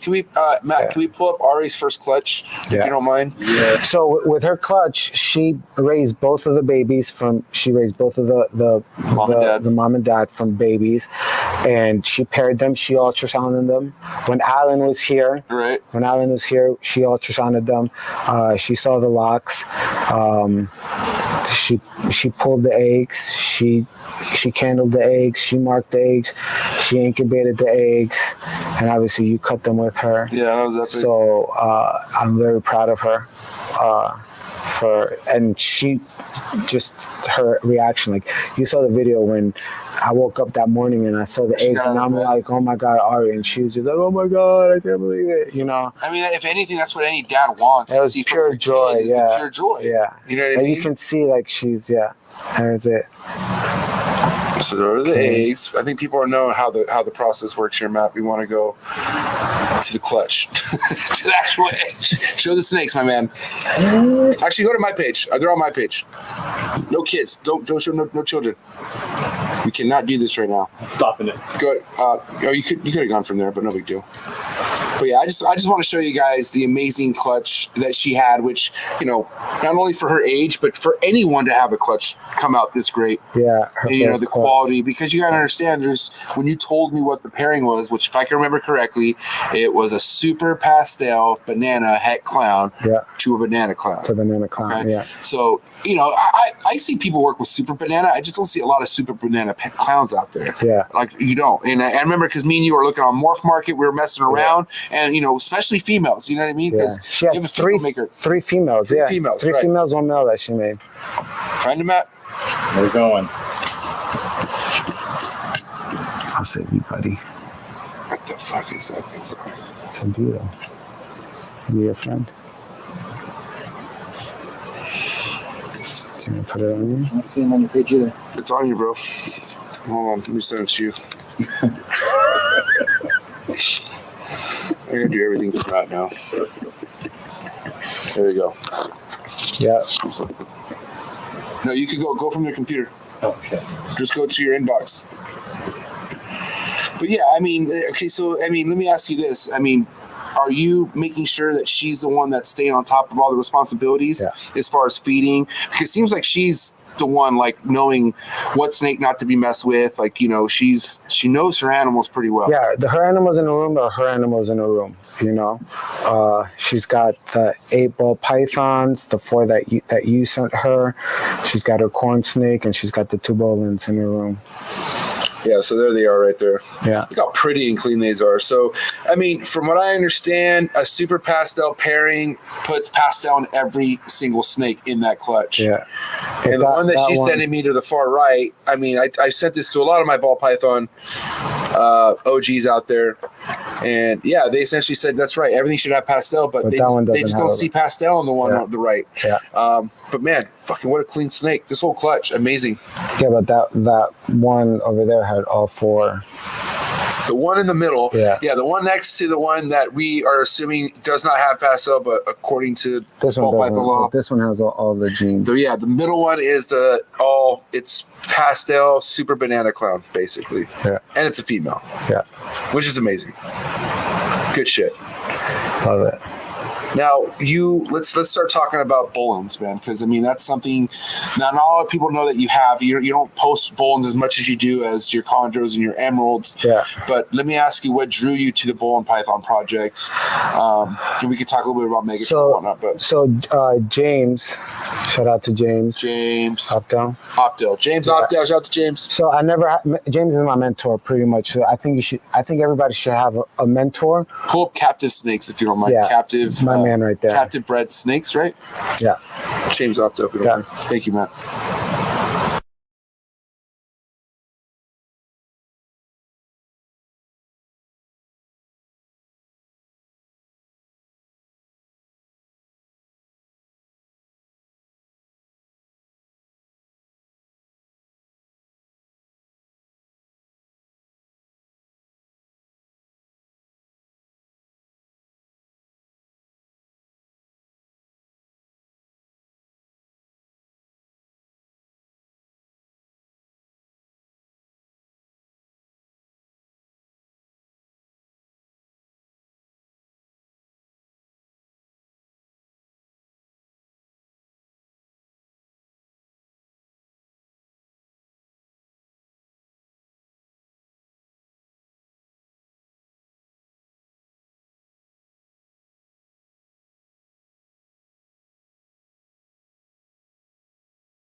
Oh, there's always a dab joke in here. Not funny. I was doing push-ups while we were Dabs took effect. Bro, smoke break on here. I don't give a shit. Anyways, all right, we're back going. So what were we talking about before? James up there. Fucking Matt Summers fucked up. Oh, you know what happened? I think. What happened? I think when it fell, it knocked the wire out of the charging thing. Are you sure it wasn't the coronavirus? Might have been corona. That Rona's deadly. Yeah, Delta. All right, so let's pull up captive snakes here, Matt. Florida weather. What are you gonna do? Actually, it's really, really nice out. No, it's beautiful. I wish you would have left the pool light on. I know. Really pretty. Gotta save on that electric. But anyways, okay, James. Let's talk about James real quick. Yeah. So I never had a mentor before, pretty much with the venomous and all that stuff, everything, I learned on my own. But then when I started talking to James, he's been through so much, ups, downs. He's bred so many clutches, really good stand-up guy. So I just, I would always just, if I had questions or if I had a problem, I'd always handle it. And then I'd be like, hey, this is what I did. Oh, yeah, it's good. Or, hey, what should I do? So So it's always, I feel like you shouldn't be talking to like 10 different people, because then you're going to get 10 different answers. Right. Find somebody that is credible, that you trust, and just go off, and you can bounce, but I bounce stuff off of you, or I bounce stuff off of Alan and things like that. But pretty much for conjurers, he's my go-to. He's such a good guy. So mad respects to. And he's been in the game for a minute. He's been in the game. I don't even know, like 10, 15 years. He's had clutches every year. He's seen a lot of the good, he's seen a lot of the bad. Even with every clutch, I've always had like some type of situation. Like this last clutch with Fluttershy, she was like spastic all over the cage on Monday of last week, and I was like, man, she's fucking early. Why is she going crazy? She's not going to earn that box. I'm like, man, something's gonna go wrong. So I called him. I'm like, yo, she's going crazy, and he's like, yeah. He's like, you can just take the purchase down. I was like, that's what I was gonna do anyway. And then all last week, I was waking up every hour or 2 hours at night just to check on her, because I knew this was not going to be a normal lay. Right. Hold and behold, on Sunday, I see her. She's starting to lay. She's coiled, but she's coiled the wrong way. Right? How do you? Wait, what do you mean coiled the wrong way? Like, usually they tuck their heads underneath, and then their tails in, and then they start laying their eggs, and they start just going around, rolling around. Her tail was like on the outside, and her head was like on outside on the opposite end, and she was dropping her eggs outside of her coil. And this is a girl who just laid. This is a girl that just laid. So if let's say if she was laying at like 2 a.m. and I was sleeping, and then I wake up at 5 or 6, right? Then all these eggs are laying outside, and they're probably cold. They're probably not going to be good, So, I was just picking them up one by one, put them in the incubator with the lid open, kept the lid open for about 4 or 5 hours to dry them out. Saved the eggs. They're on day what? And I'm sorry, how many days have they been in the incubator now? Since Sunday. So, okay. So, and then, April O'Neil, she wasn't laying right. I was coaching, and I knew that she was laying wrong, so I had somebody actually cover me, and I went home. She also wasn't laying right, and that's because she had 4 eggs. The 4 top eggs, the last was to come out, were stuck in her oviduct, all the way on top. Jesus. And she wasn't wrapped because she was uncomfortable. She wasn't wrapping around the eggs as well. So after she laid out, I pulled out. I was in the shower for 3 or 4 hours trying to move the eggs down, right? And probably around hour number 2 is when I started getting some movement. Got them all the way down to her cloaca.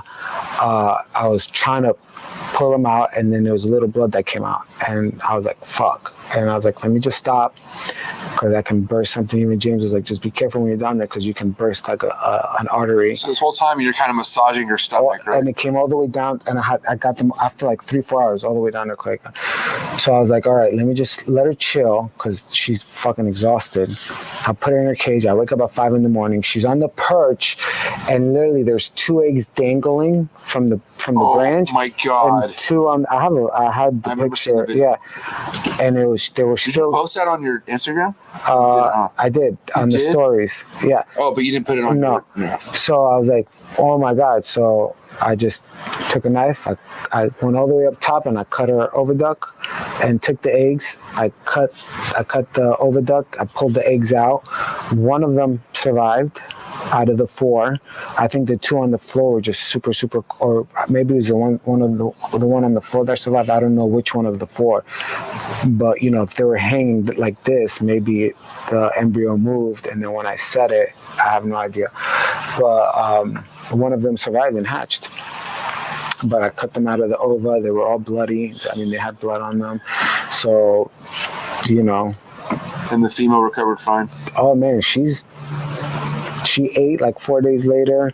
I gave her I gave her 5 doses of Fortes just because. Shout out to my vet, Eric. Your vet, dude. This one has a sick ass vet. Erica Garcia. Shout out to Erica Garcia. She's local, but she was a vet for racehorses, and she works for a vet, but she also has her own vet. She travels, so like if you need something, she comes to you. Even if you have a dog that's a pain in the ass and has a lot of issues. Dogs, chickens, turtles. Shout out to Jax, dickhead. If you're in Florida, check out Erica Garcia. That's what's up. She comes to you, and she knows that I know my animals. So if I'm like, hey, I need this, okay, this is what we're gonna do, you know. And I don't have to. For me to take a green tree or a basin to a vet, you know, which I was doing before. You're wasting time. Drive to wait. Check, you know, where, you know, she comes to you and she knows what she's doing. So but anyway, I gave her 5 shots of Fortes, and she's money. Like nothing ever happened, right. You know. So I just gave it to her if there was going to be an infection, because I cut her oviduct. Yeah, that's what I was worried about. And no, she was good. She's money. Let's get back to before the fucking weather in Florida. James out there and the Bolin's python, right? Yeah.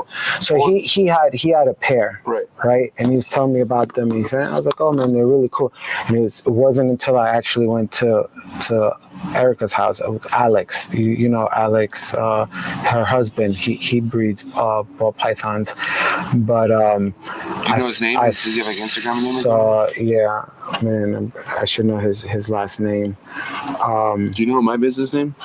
Your last name? No, my business, like my business name, like what's my actual account name? mjexoticscartal. It's Exotics Cartel. Oh, yeah, Exotics. Yeah. I'm heartbroken. It sucks. But so I went over his house, and he had a Bolin's, and I went with Ari, and he pulled that Bolin's out, and I was just like memorized. Wow. It's insane. And you know, James was telling me about like how beautiful and majestic they are, and it wasn't until I seen it in person, and when I saw it in person, I was like, I need one. And it's just like, all right, I need to get one. So I started looking, and I got John's Jungle had a male, right. And I got my Megatron from John. Just called him up, you know, and I was like, can you NATO test? And he's like, what the fuck is that? You know, he was like, these things don't have anything. I was like, no, but it's like, I test all my snakes. Doesn't matter, you know. How do you know new species get the NITO? Some fucking breeders that test all their snakes. So when I do my yearly test, I test my corn, I test my balls, I test my boegas, I test my bolins, I test my basins. So you test the holdbacks they sent Ari? Huh? You test those holdbacks they sent Ari? Yeah. I told you. Oh, I said yeah, you did. Yeah. Okay, yeah, I don't know who this is. Yeah, I send you some. He's got some anthrax, blah blah blah. I'm not really good with ball pythons. Yeah, there's some projects out there where I have no clue about, but they're amazing too. So. Yeah. So anyway, I went, and he's got she's a vet, and they have a beautiful ball python. He's got some high end ball pythons like crazy. Nice. And he's got the Bolins, and I just fell in love. So, man, when we got Megatron, what? It's just crazy how smart, how intelligent these snakes are. Right. And we fell in love. And I mean, she pulls him out almost every night. He's in shed right now. That's why he's hiding. Yeah. But they just want to explore, and they talk so much. They're always blowing their nose. So if anyone keeps scrub pythons, opadoras, the snakes, the heavy breathing snakes, like the ticks are heavy breathers too, but that's what he's talking about by the talking, the heavy, the breathing, the and Ari's always like, what is he saying? I'm like, your hair is beautiful. What is he saying? You're killing it, girl. Oh, he loves how you're kissing. Yeah. How you're kissing him. It's so funny. But yeah, man, what an intelligent snake! He's always in a different spot. You cannot predict the snake. The snake is under the water bowl. It's in one hide. It's in another hide. It's in one corner. It's in the everywhere. other corner. It's never in the same spot, you know. And unlike, you know, John was keeping them in the tub at like 80 degrees on the cool side and like 88 or something on the warm side, where from the get-go, just from reading, they like it cold. So which is what I want for the herb stats, which is what I want to do in my next room, is try to figure out, you know, how we always keep that constant heat during the day for green trees, where it's like, whatever, I keep them at 84 degrees on the hot side. But I would love to where I can program in the herb stat where it turns off or goes down to like 78 for like 3 hours during the day, and then the heat kicks back in. So with Megatron, it's just, I have like a simple, it's not even a herb stat, it's just like a regular, like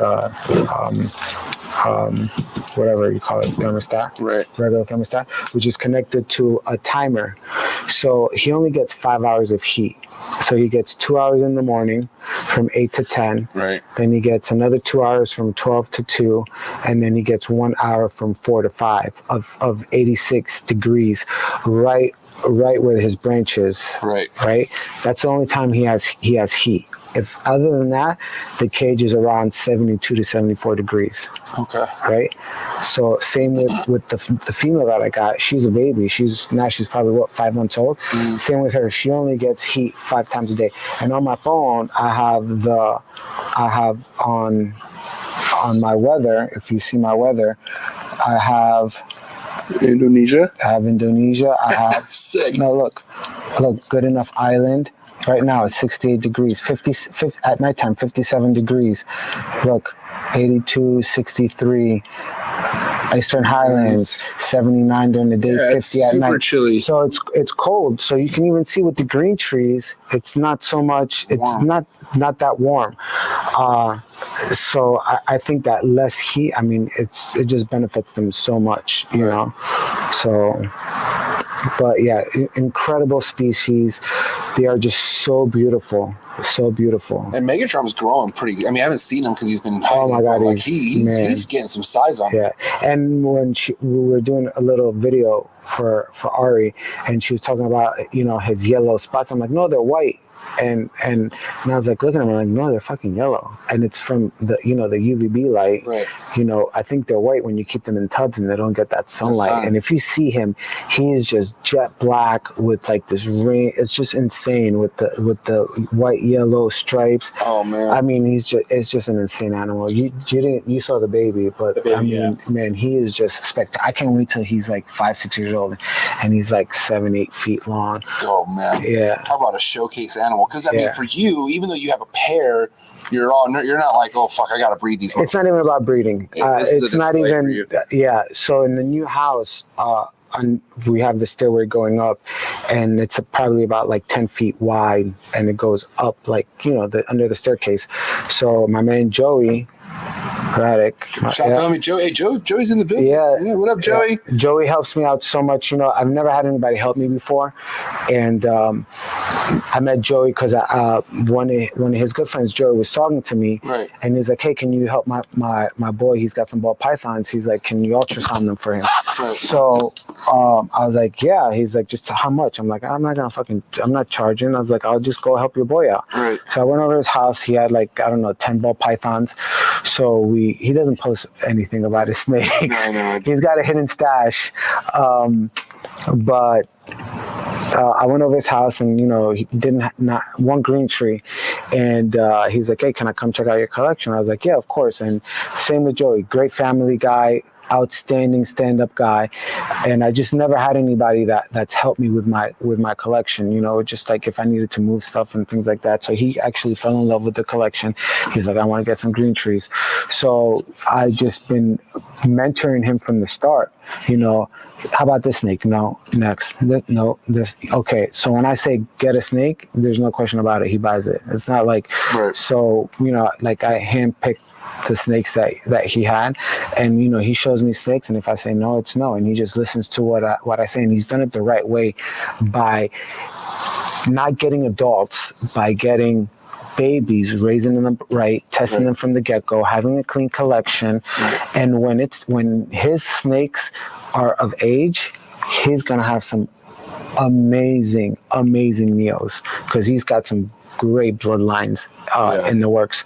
But he came to my house. I needed to move cages. He helped me move cages. He's always helping me. He's good people. Very good friend of mine. It all relates to what we were talking about earlier about having good people around you. Yeah, man. People that elevate, and you want to help them, and you want to see them go to the next level. Yeah. You know, if you want to see them do good, and if they're doing good, you're doing good. Everybody's doing good. You know. I will say, man. I mean, I'm kind of weary because a lot of people who see how close you and I are, like, try to reach out to me. You know what I mean? Like, and I know a lot of them want to get close to you. You know what I mean? But like, I can tell you right now, like Joey was. I mean, because you told me who Joey was. Yeah. Like, this guy has only wanted stuff that's out for your best interest. Yeah, you know? 100%. And how he so shout out to Joey because Joey wanted to help out on the shirts. Like, this dude was like, you know, I don't know, you could tell he's genuine. Yeah, he doesn't want anything. Doesn't want nothing. That's what I meant. Nothing in return. Yeah. Like, you know, there's so many people out there that like they approach you with like good intentions, but you know they want something in return. Yeah. You know what I mean? And the other day, a good friend doesn't want anything back. Yeah, a good friend would never want anything back. It's crazy because when I was going through like my misfortunes and I was really down, I met this guy and he was actually a con artist. He's in jail. He's been in jail. He's gone to jail for like 20 years. Is that the guy who used to fly him around privately? Yeah. So I was getting my pilot license, and he's like, "You'll be my pilot. You know, come work for me and all this stuff." Because I was going through I have my commercial pilot license. So, you know, after the industry crashed and then all the pilots got laid off and all that stuff. So he was just, you know, full of shit. He took Nicole Morphy for like $13 million. Wow. Anyway, he ended up getting caught. He was just a scam artist. And you know, from there, I can tell I have a good radar of like who is pure, right? And then, you know, who is just, you know, because he, you know, I was working for him, but it's all bullshit, you know. So you another lesson learned for you. Yeah, and you just learn and you chalk it up and you move forward and you grow and you evolve, you know, and you don't make the same mistakes, you know. No. But yeah, Joe is an amazing guy. Well, let me ask you this, Sock, because like I know we talked about this earlier about you starting an Instagram account, but you're a real private guy. Like you like to keep your stuff private, and I feel like the biggest reason why you started an Instagram for the snakes is because you were starting getting attention to your personal page, like because people knew you had certain snakes, and you were only posting on your personal page. You had a lot of people coming to your personal page. Yeah, I don't mind helping people. You know, if you listen, you listen. If I give you my time, that, you know, it means something. You know, if you ask me questions, if I have time, you know, if I have time, I'll answer them, you know, but you know, you also have to have a good balance. So, you know, obviously the snakes take a lot of time. You know, there's other businesses, and there's the gym, and then there's family, and there's family time, and then there's, you know, you need to spend time with your wife, you know. So there's a lot of things, and it's hard to balance everything, but you try, you know. So you know, sometimes you just gotta fucking put the phone down, and it's hard because a lot of times I do want to help people. If I can help somebody, if I can help somebody, I'll try, you know. But you know, sometimes you just gotta fucking put the phone down. It's hard. Matters. Even though everyone matters, I guess. Yeah, but I mean, my number one is my family, my wife, and my kids. I love them, and I just want my kids to grow up, you know, be healthy, and just, you know, be successful in whatever they do, make them happy, and, you know, make my wife happy.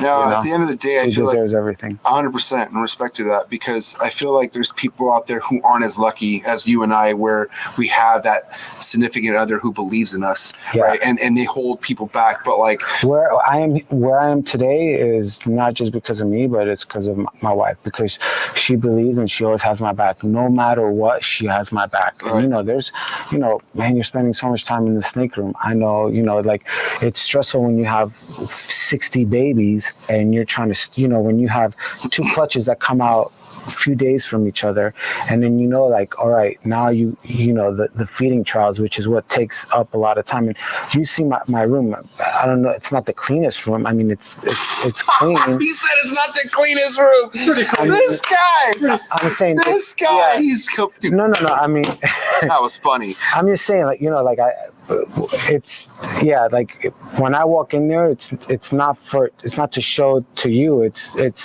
the way I keep for them. yourself. That's just how you do things. It's for the snakes, and it's about just redundancy, and just making sure you have everything's backed up, and you give the best that you can for those animals. Once I get to a point where I can't anymore, I can't take any more animals, right? Because then I'm not gonna give it 100%. You got to give it 100%, because if you have asset, then you're always going to be thinking about, oh, what if I did this? What if I did that? Fuck that. If you go 100%, you gave it 100%, then there's no questions about what could I have done differently, because you gave it all you gave it all you have, and don't lose focus on your other things just because you want to go in this direction. But if you have something else, like a lot of people, like with Joey is like, oh, I'm gonna get rid of all my ball pythons and go into green trees. Don't get rid of all your ball pythons, because your ball pythons are producing for you every year. Right. Wait 5 years, wait until you're established, and then maybe then so don't just leave something that's good. Make sure you have equal time for everything, If we want to mention, like, because if it's one thing people talk about with this shit that we do with breeding, it's like they say luck has a lot to do with it. It's not luck. Well, luck is if you get an import and you throw in a male and you get eggs and you hatch them.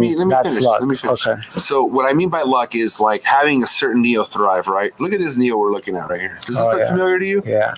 This broke the internet. You realize that, right?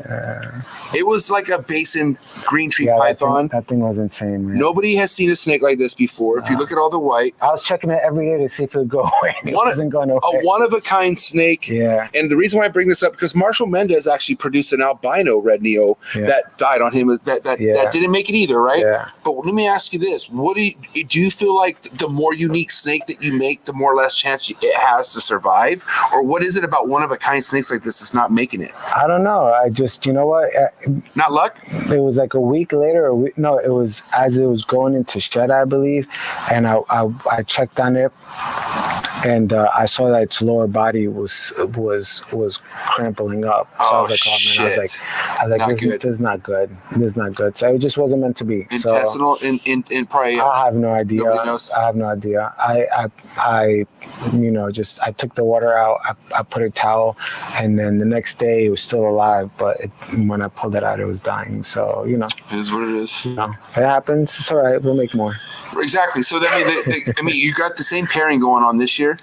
No, they just hatched. So this is from April. Oh, this is from April. So next year, it would be next year. No, I don't even know. She looks good. I just don't know. She can still produce because she has, they have 2 oviducts. Right. So she still has 1, so she can still produce.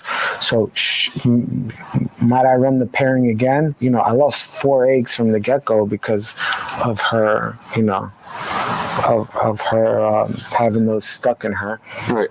So we'll see. I don't know. Maybe we can try again. Maybe not. Yeah. Just to see if we can recreate that snake. Bro, you want to talk about groundbreaking, right? Like that's kind of. And that song made the snake that's sweet dreams. It's a perfect song. Yeah. I'm not. But man, that snake was insane. That white, I don't know, it was unbelievable.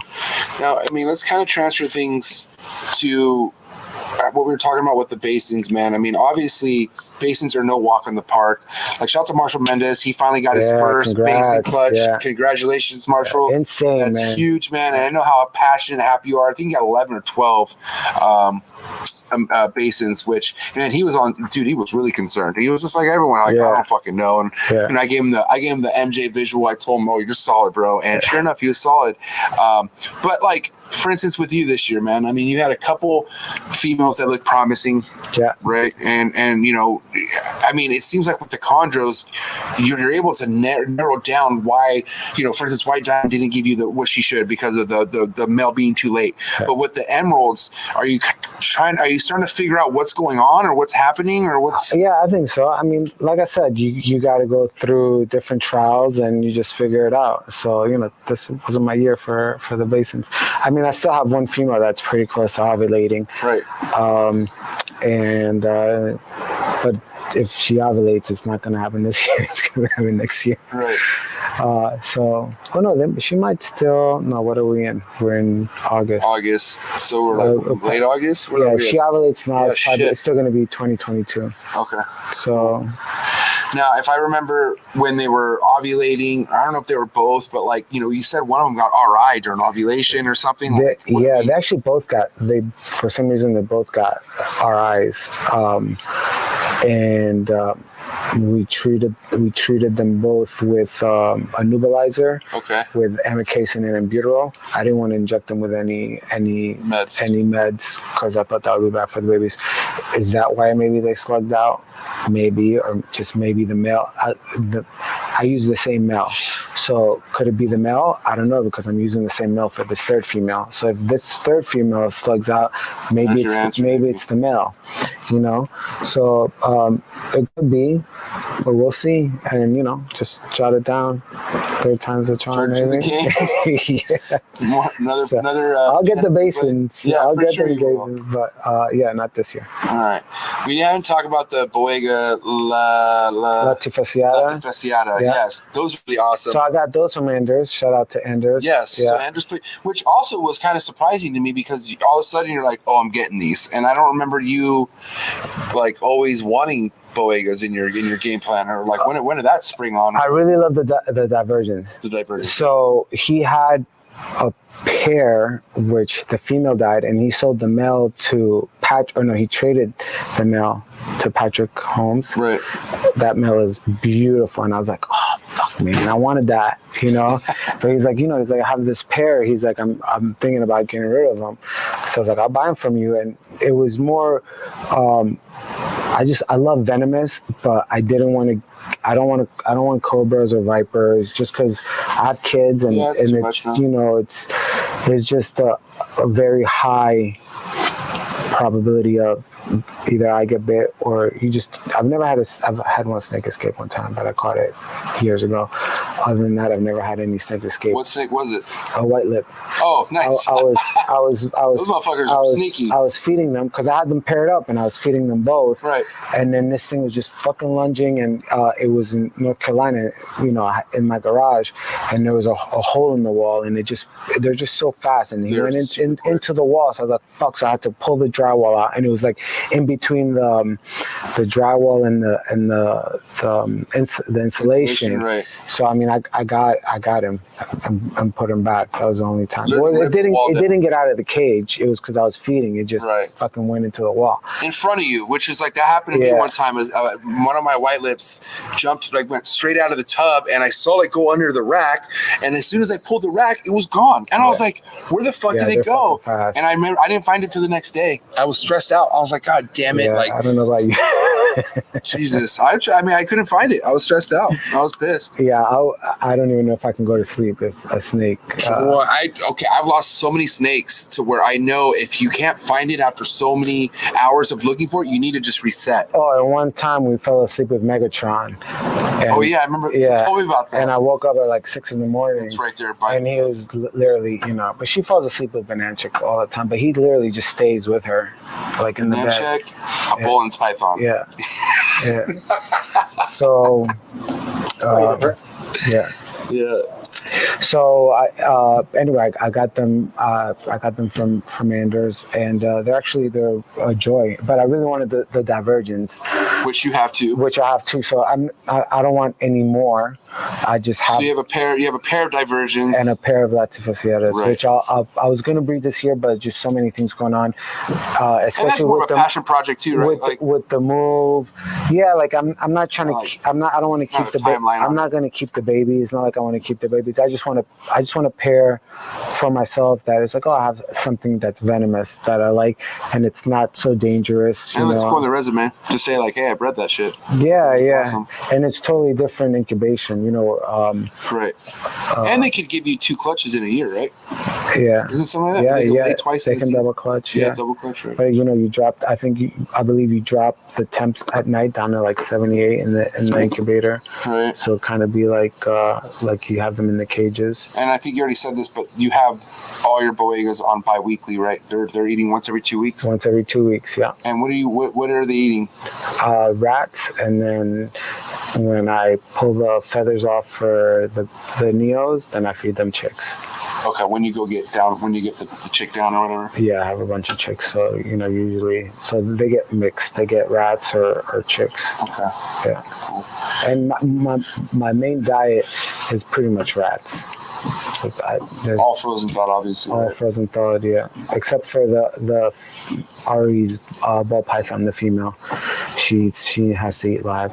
Everyone has that one ball python. Son my of a God. bitch. Jesus. Yeah. And I have one that's I actually have a couple that are breeder females, and like they'll literally skip meals every time if it's not live. And I'm like, dude, this is the time where I can't have you skip shit. Be like that. She will not eat. I mean, she will not eat. Yeah. She will not eat. And she wasn't that big when she laid her clutch. Like she's double the size than when she laid her clutch now, because now she's finally eating when I feed, because I'm giving her live. So that's the only one that we feed live. Do you want to say who you get your frozen thawed rodents from? That's it. Cold Blooded Cafe. Freshest and the best. That's is it. $30 flat rate Yeah. shipping, motherfuckers.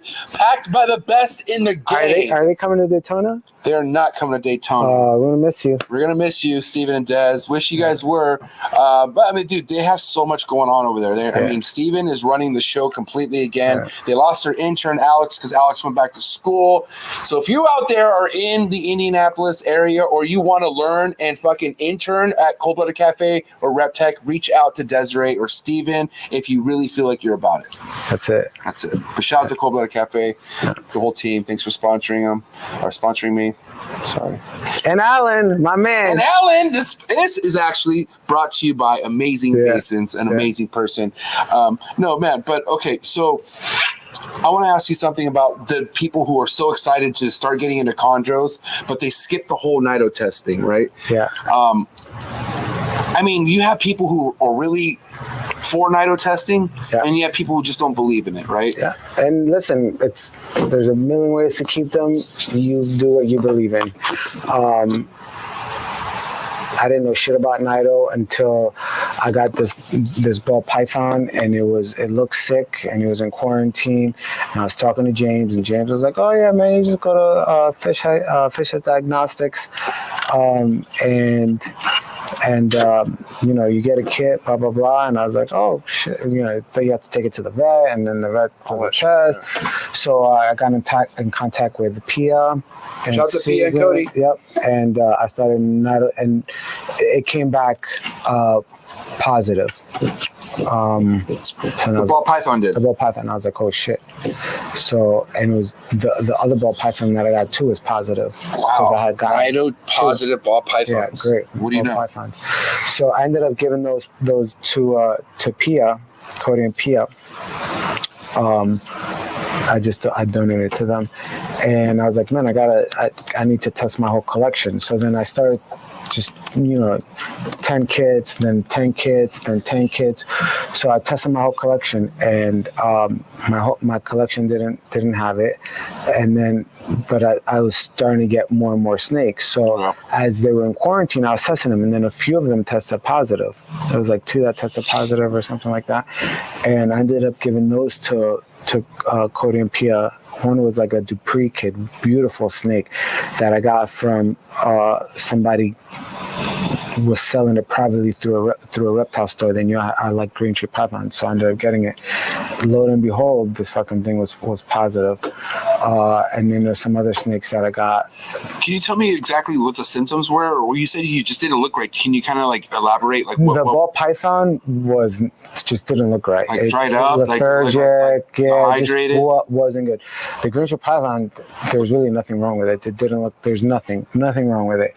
So I donated them, and then there was a few more that came in that were positive, and then I was like, why the fuck am I giving my snakes away? Right. So especially some of them that looked really, really good. So right now I have 4 positives that I keep in a whole separate room.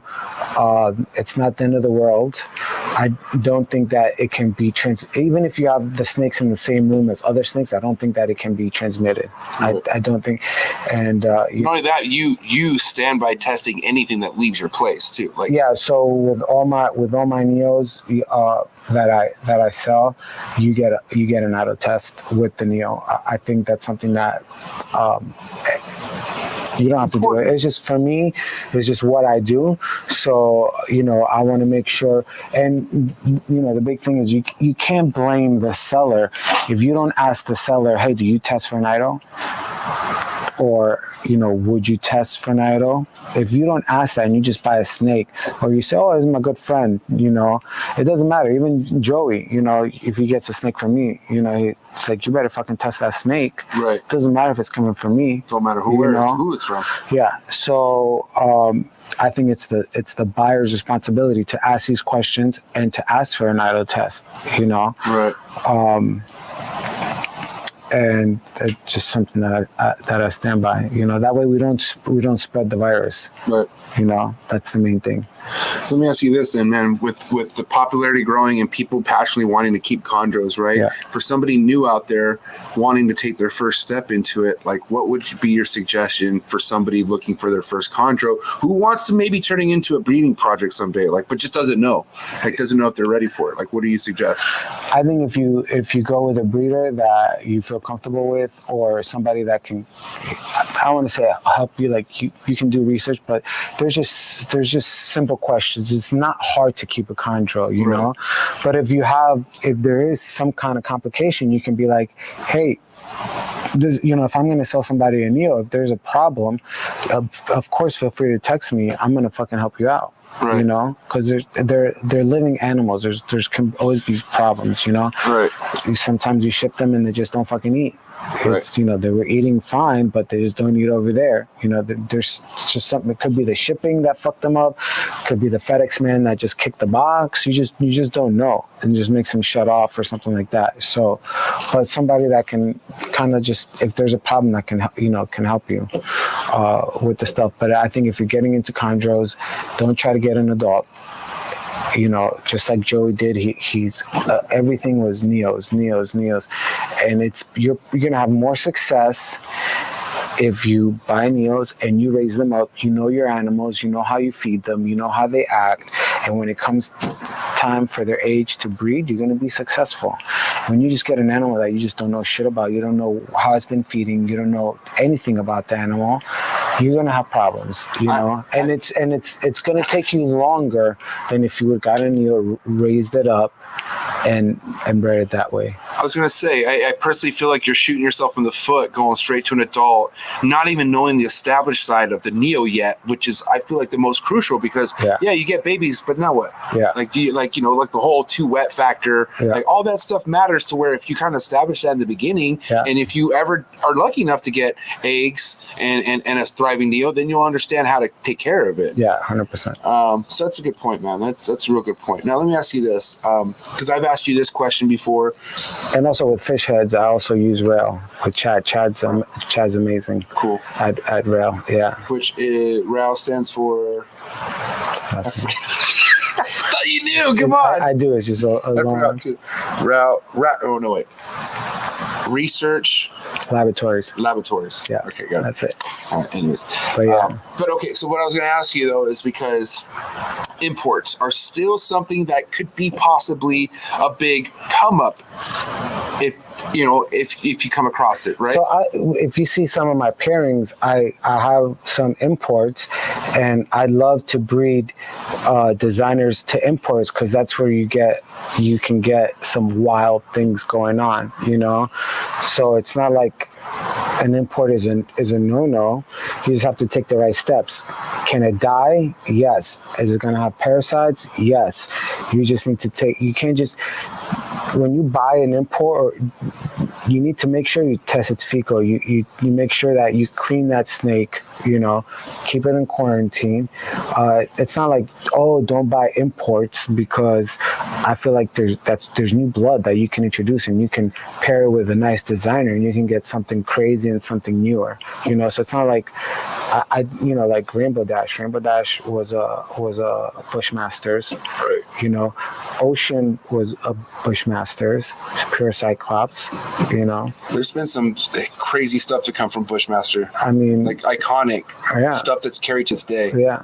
So, you know, if you get into imports, just again, you know, you have somebody that's established, that's gonna take care of you and not just give you shit, but you still gotta test, because 100% of the time they're gonna have some type of parasite. There's gonna be something, but as long as you quarantine and you know, just give them time, they'll be fine. What's been your overall experience, if you could sum it up, with inquiring imports? My overall experience? Yeah, like what would you kind of say? Like, you win some, you lose some. Plain and simple. Yeah. So I mean, even to this day, you could possibly still add another import to your collection. If I'm done adding. Yeah, right. This guy is full of shit. Okay, hold on. You want to know something funny? This guy fucking probably even more passionate the way he says I'm done adding, and then he picks up 2 David D fucking chondros. Why don't we pull these up real quick? Let's pull 3 David D chondros, which I couldn't believe it. I thought this motherfucker is. Well, I wasn't done adding back then. You told me you were done adding. Like you were. Let me show you. I feel like I have the stable that I want, and I feel like I can create some pretty unique animals with. I just sent it to you, Matt. I can create some pretty unique animals with my collection that I have right now. You are really well established right now. So, you know, it was just, you just got to be patient. And when you see, if I see something that I like, you know, but I mean, now I'm going to breed, and from this year, that's going to be my stock for the future. Right. And try to, you know, just brand my line, or, you know, like you said, the franchise, like White Diamond, the franchise. Optimus Prime is the franchise because he's a maniac, you know. Hey man, White Diamond or the franchise. Yeah. That's king and queen, I feel like. Yeah. So, but, and then, you know, like I said, with the high yellows, but now I'm getting into the blues. You know, shout out to, by the way, Frank, Greg, and Brian Collins, amazing guys. You know, we didn't talk about the homie Frank yet. Frank's another guy who you put me on, and Frank is really good people. Brian will give you the shirt off his back. You know, Brian who? Brian Collins. Okay. So Brian Collins is the one that owns Zeus. And he was working with Frank. See, this is White Diamond. You see how hormonal the difference is? Yeah. So that's how she looks now, all white, when she goes hormonal. But yeah, David D. What do you want to talk about? So, okay, with David D, though, man, I mean, like, how did you get in connection with David D? Like, I mean, because he's a heavy hitter and whatnot. I was trying to get snakes, and he's like, all right. He's like, I'm sorry. I was like, you need to, when I post the snakes. Be on it. Yeah, you can sign up to my, I'm like, I'm already signed up to your email. I was like, you don't have anything that you're letting go? Yeah, right. He's like, well, you know, I have like this clutch, and I have this clutch that I'm going to be posting soon. So I was just fucking on it, man. I was just checking his website nonstop, even without emails, just like every day. And then Chaos came up, and as soon as I saw it, like just boom, I hit him up. And then I was like, when you releasing the next ones? He's like, I don't know, probably like a month. I don't know when they're ready. Sure enough. Come on, bro. So, but yeah, I was actually at the beach. It was Sunday. I was at the beach with my family, and I was just I was checking my email, and I saw, and I was like, he posted like 5 of them, And I was like, fuck. I'm like, bro, I'm just texting right now. I was like, I'm going to take this one in this. Slow down. Can you please mark these like, sold? He's like, well, this one's already gone. I'm like, fuck, I'll take this one. So I ended up getting, he didn't even know what the sexes were, but I ended up having Chaos as a male, and then Shadow and Amy Rose are females. Wow. So yeah, and Shadow is unbelievable. She's going to be completely blue in a couple of years. Yeah. So I like finding them in trios anyway. So now I have that, and then I have Brian and Frank's Zeus baby. Right. So I don't know if it's a boy or a girl, but whatever it is, it's going to be, you know. And then next year I'm going to pair up Chaos to Fluttershy, which Fluttershy is Sky Topaz, Biak. Right. So I think those are going to be some crazy high blue melanistic snakes, you know.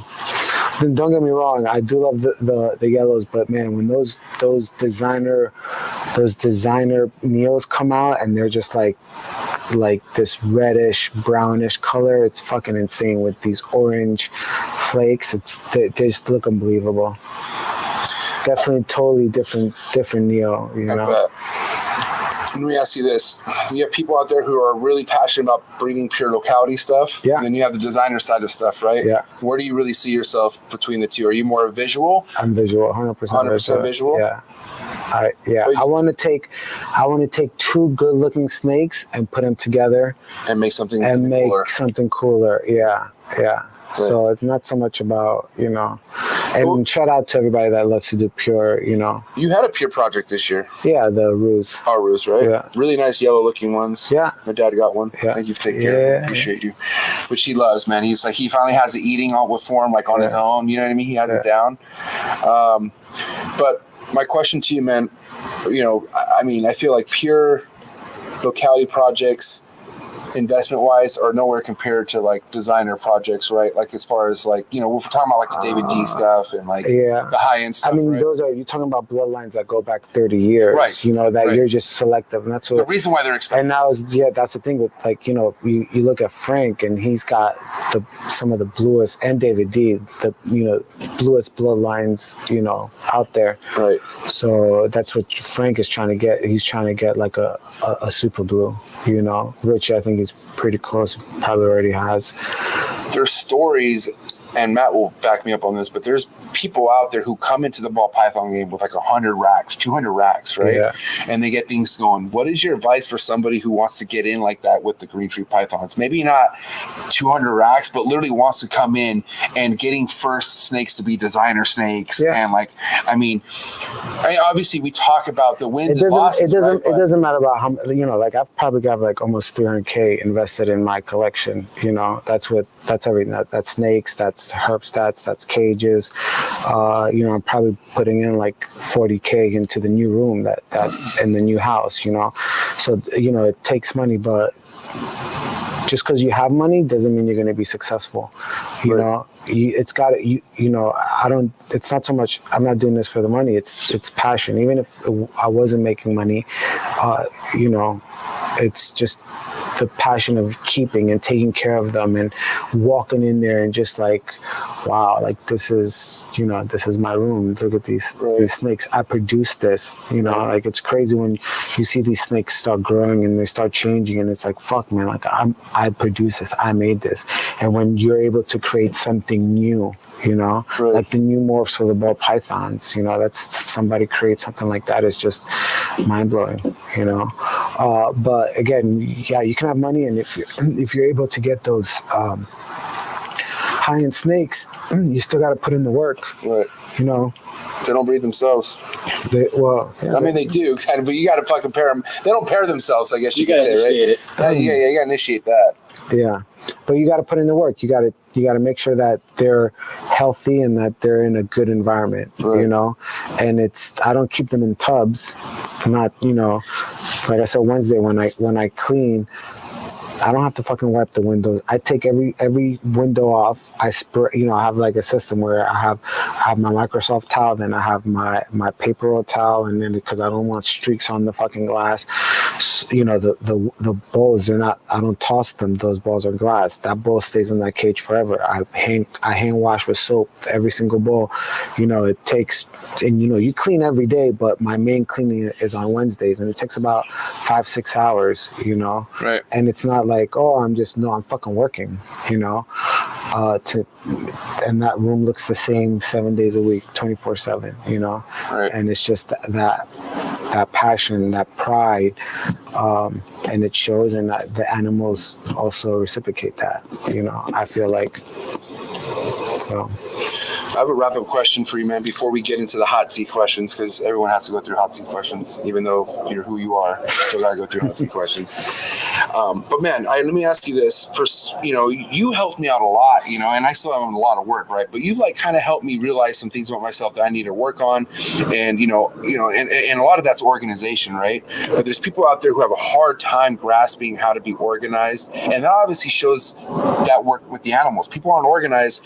You could tell that their animals aren't really taken care of, right? Yeah. But it's something that maybe they're lagging, they don't know. But what are some good habits people could start out there to start getting more organized with their collection, or at least doing things to start bettering what they can do to make the animal? Yeah, just the redundancy, I think it is number one. Yeah, just can you elaborate a little bit more on that? What do you mean? Yeah, well, just I'm tired, so I'm gonna skip cleaning the glasses, or there's no animal in this cage, so there's no reason for me to wipe the glass or change the water, just because there's no animal. It doesn't matter, I still fucking do it, I just service everything. And just because if you're say you're tired and you skip something, or you're just because if you say fuck it, then the next day it's going to be something else. You're going to say fuck it there, and then it's just like a roller coaster. It's just all these snowball, boom, boom, boom, boom, boom, boom, boom. Just fucking stay true to yourself, be your word, and do what you need to do, and do it 100%. And you'll thrive no matter what. 100% to your ability, baby. That's it. All right, man. We got these hot seat questions. Are you ready? Yeah, are they not in your head? No, I got them all written down. I got special hot seat questions. Special hot seats. Don't ask me about Eminem and Machine Gun Kelly. No, I got something better for you. All right, so we got hot seat questions for my man Sock before he leaves. This was an amazing 100th episode. Thank you so much, but we ain't done yet. So here we go. Hot seat questions. I don't need an explanation. If you could just give me an answer, that'd be great. All right. JP, please don't be a JP. Double down. Double down. Here we go. Ready? Hot seat questions for Sock, coming in hot, frozen thought, or live? Double down. Next. No, you got to answer. Frozen thought or live? Frozen thought. You already know this. Okay. A cut or no cut? No cut. You big flexor or no flexor? No flexor. That's bullshit. How am I? What? What are you talking about? Sports or no sport? No, let's elaborate. Okay, but you like to show off your animals. Yeah, for myself. You like to show off for yourself? You post stuff. Yeah. Every time you post something, that's a flex. Okay. So you flex. Okay. You post stories of you working out, of CrossFit. I don't. Yeah, you do. It's on your I stories. don't. Bro, that's Jane tagging me. Bro, you post I've never posted. You repost Yeah, because that's my wife. She's tagging Respect. me. You flex. Okay. All right, here we go. Sports or no sports? No sports. Steak or fish? Steak and fish. Beef broth or chicken broth? Chicken broth. All day, every day.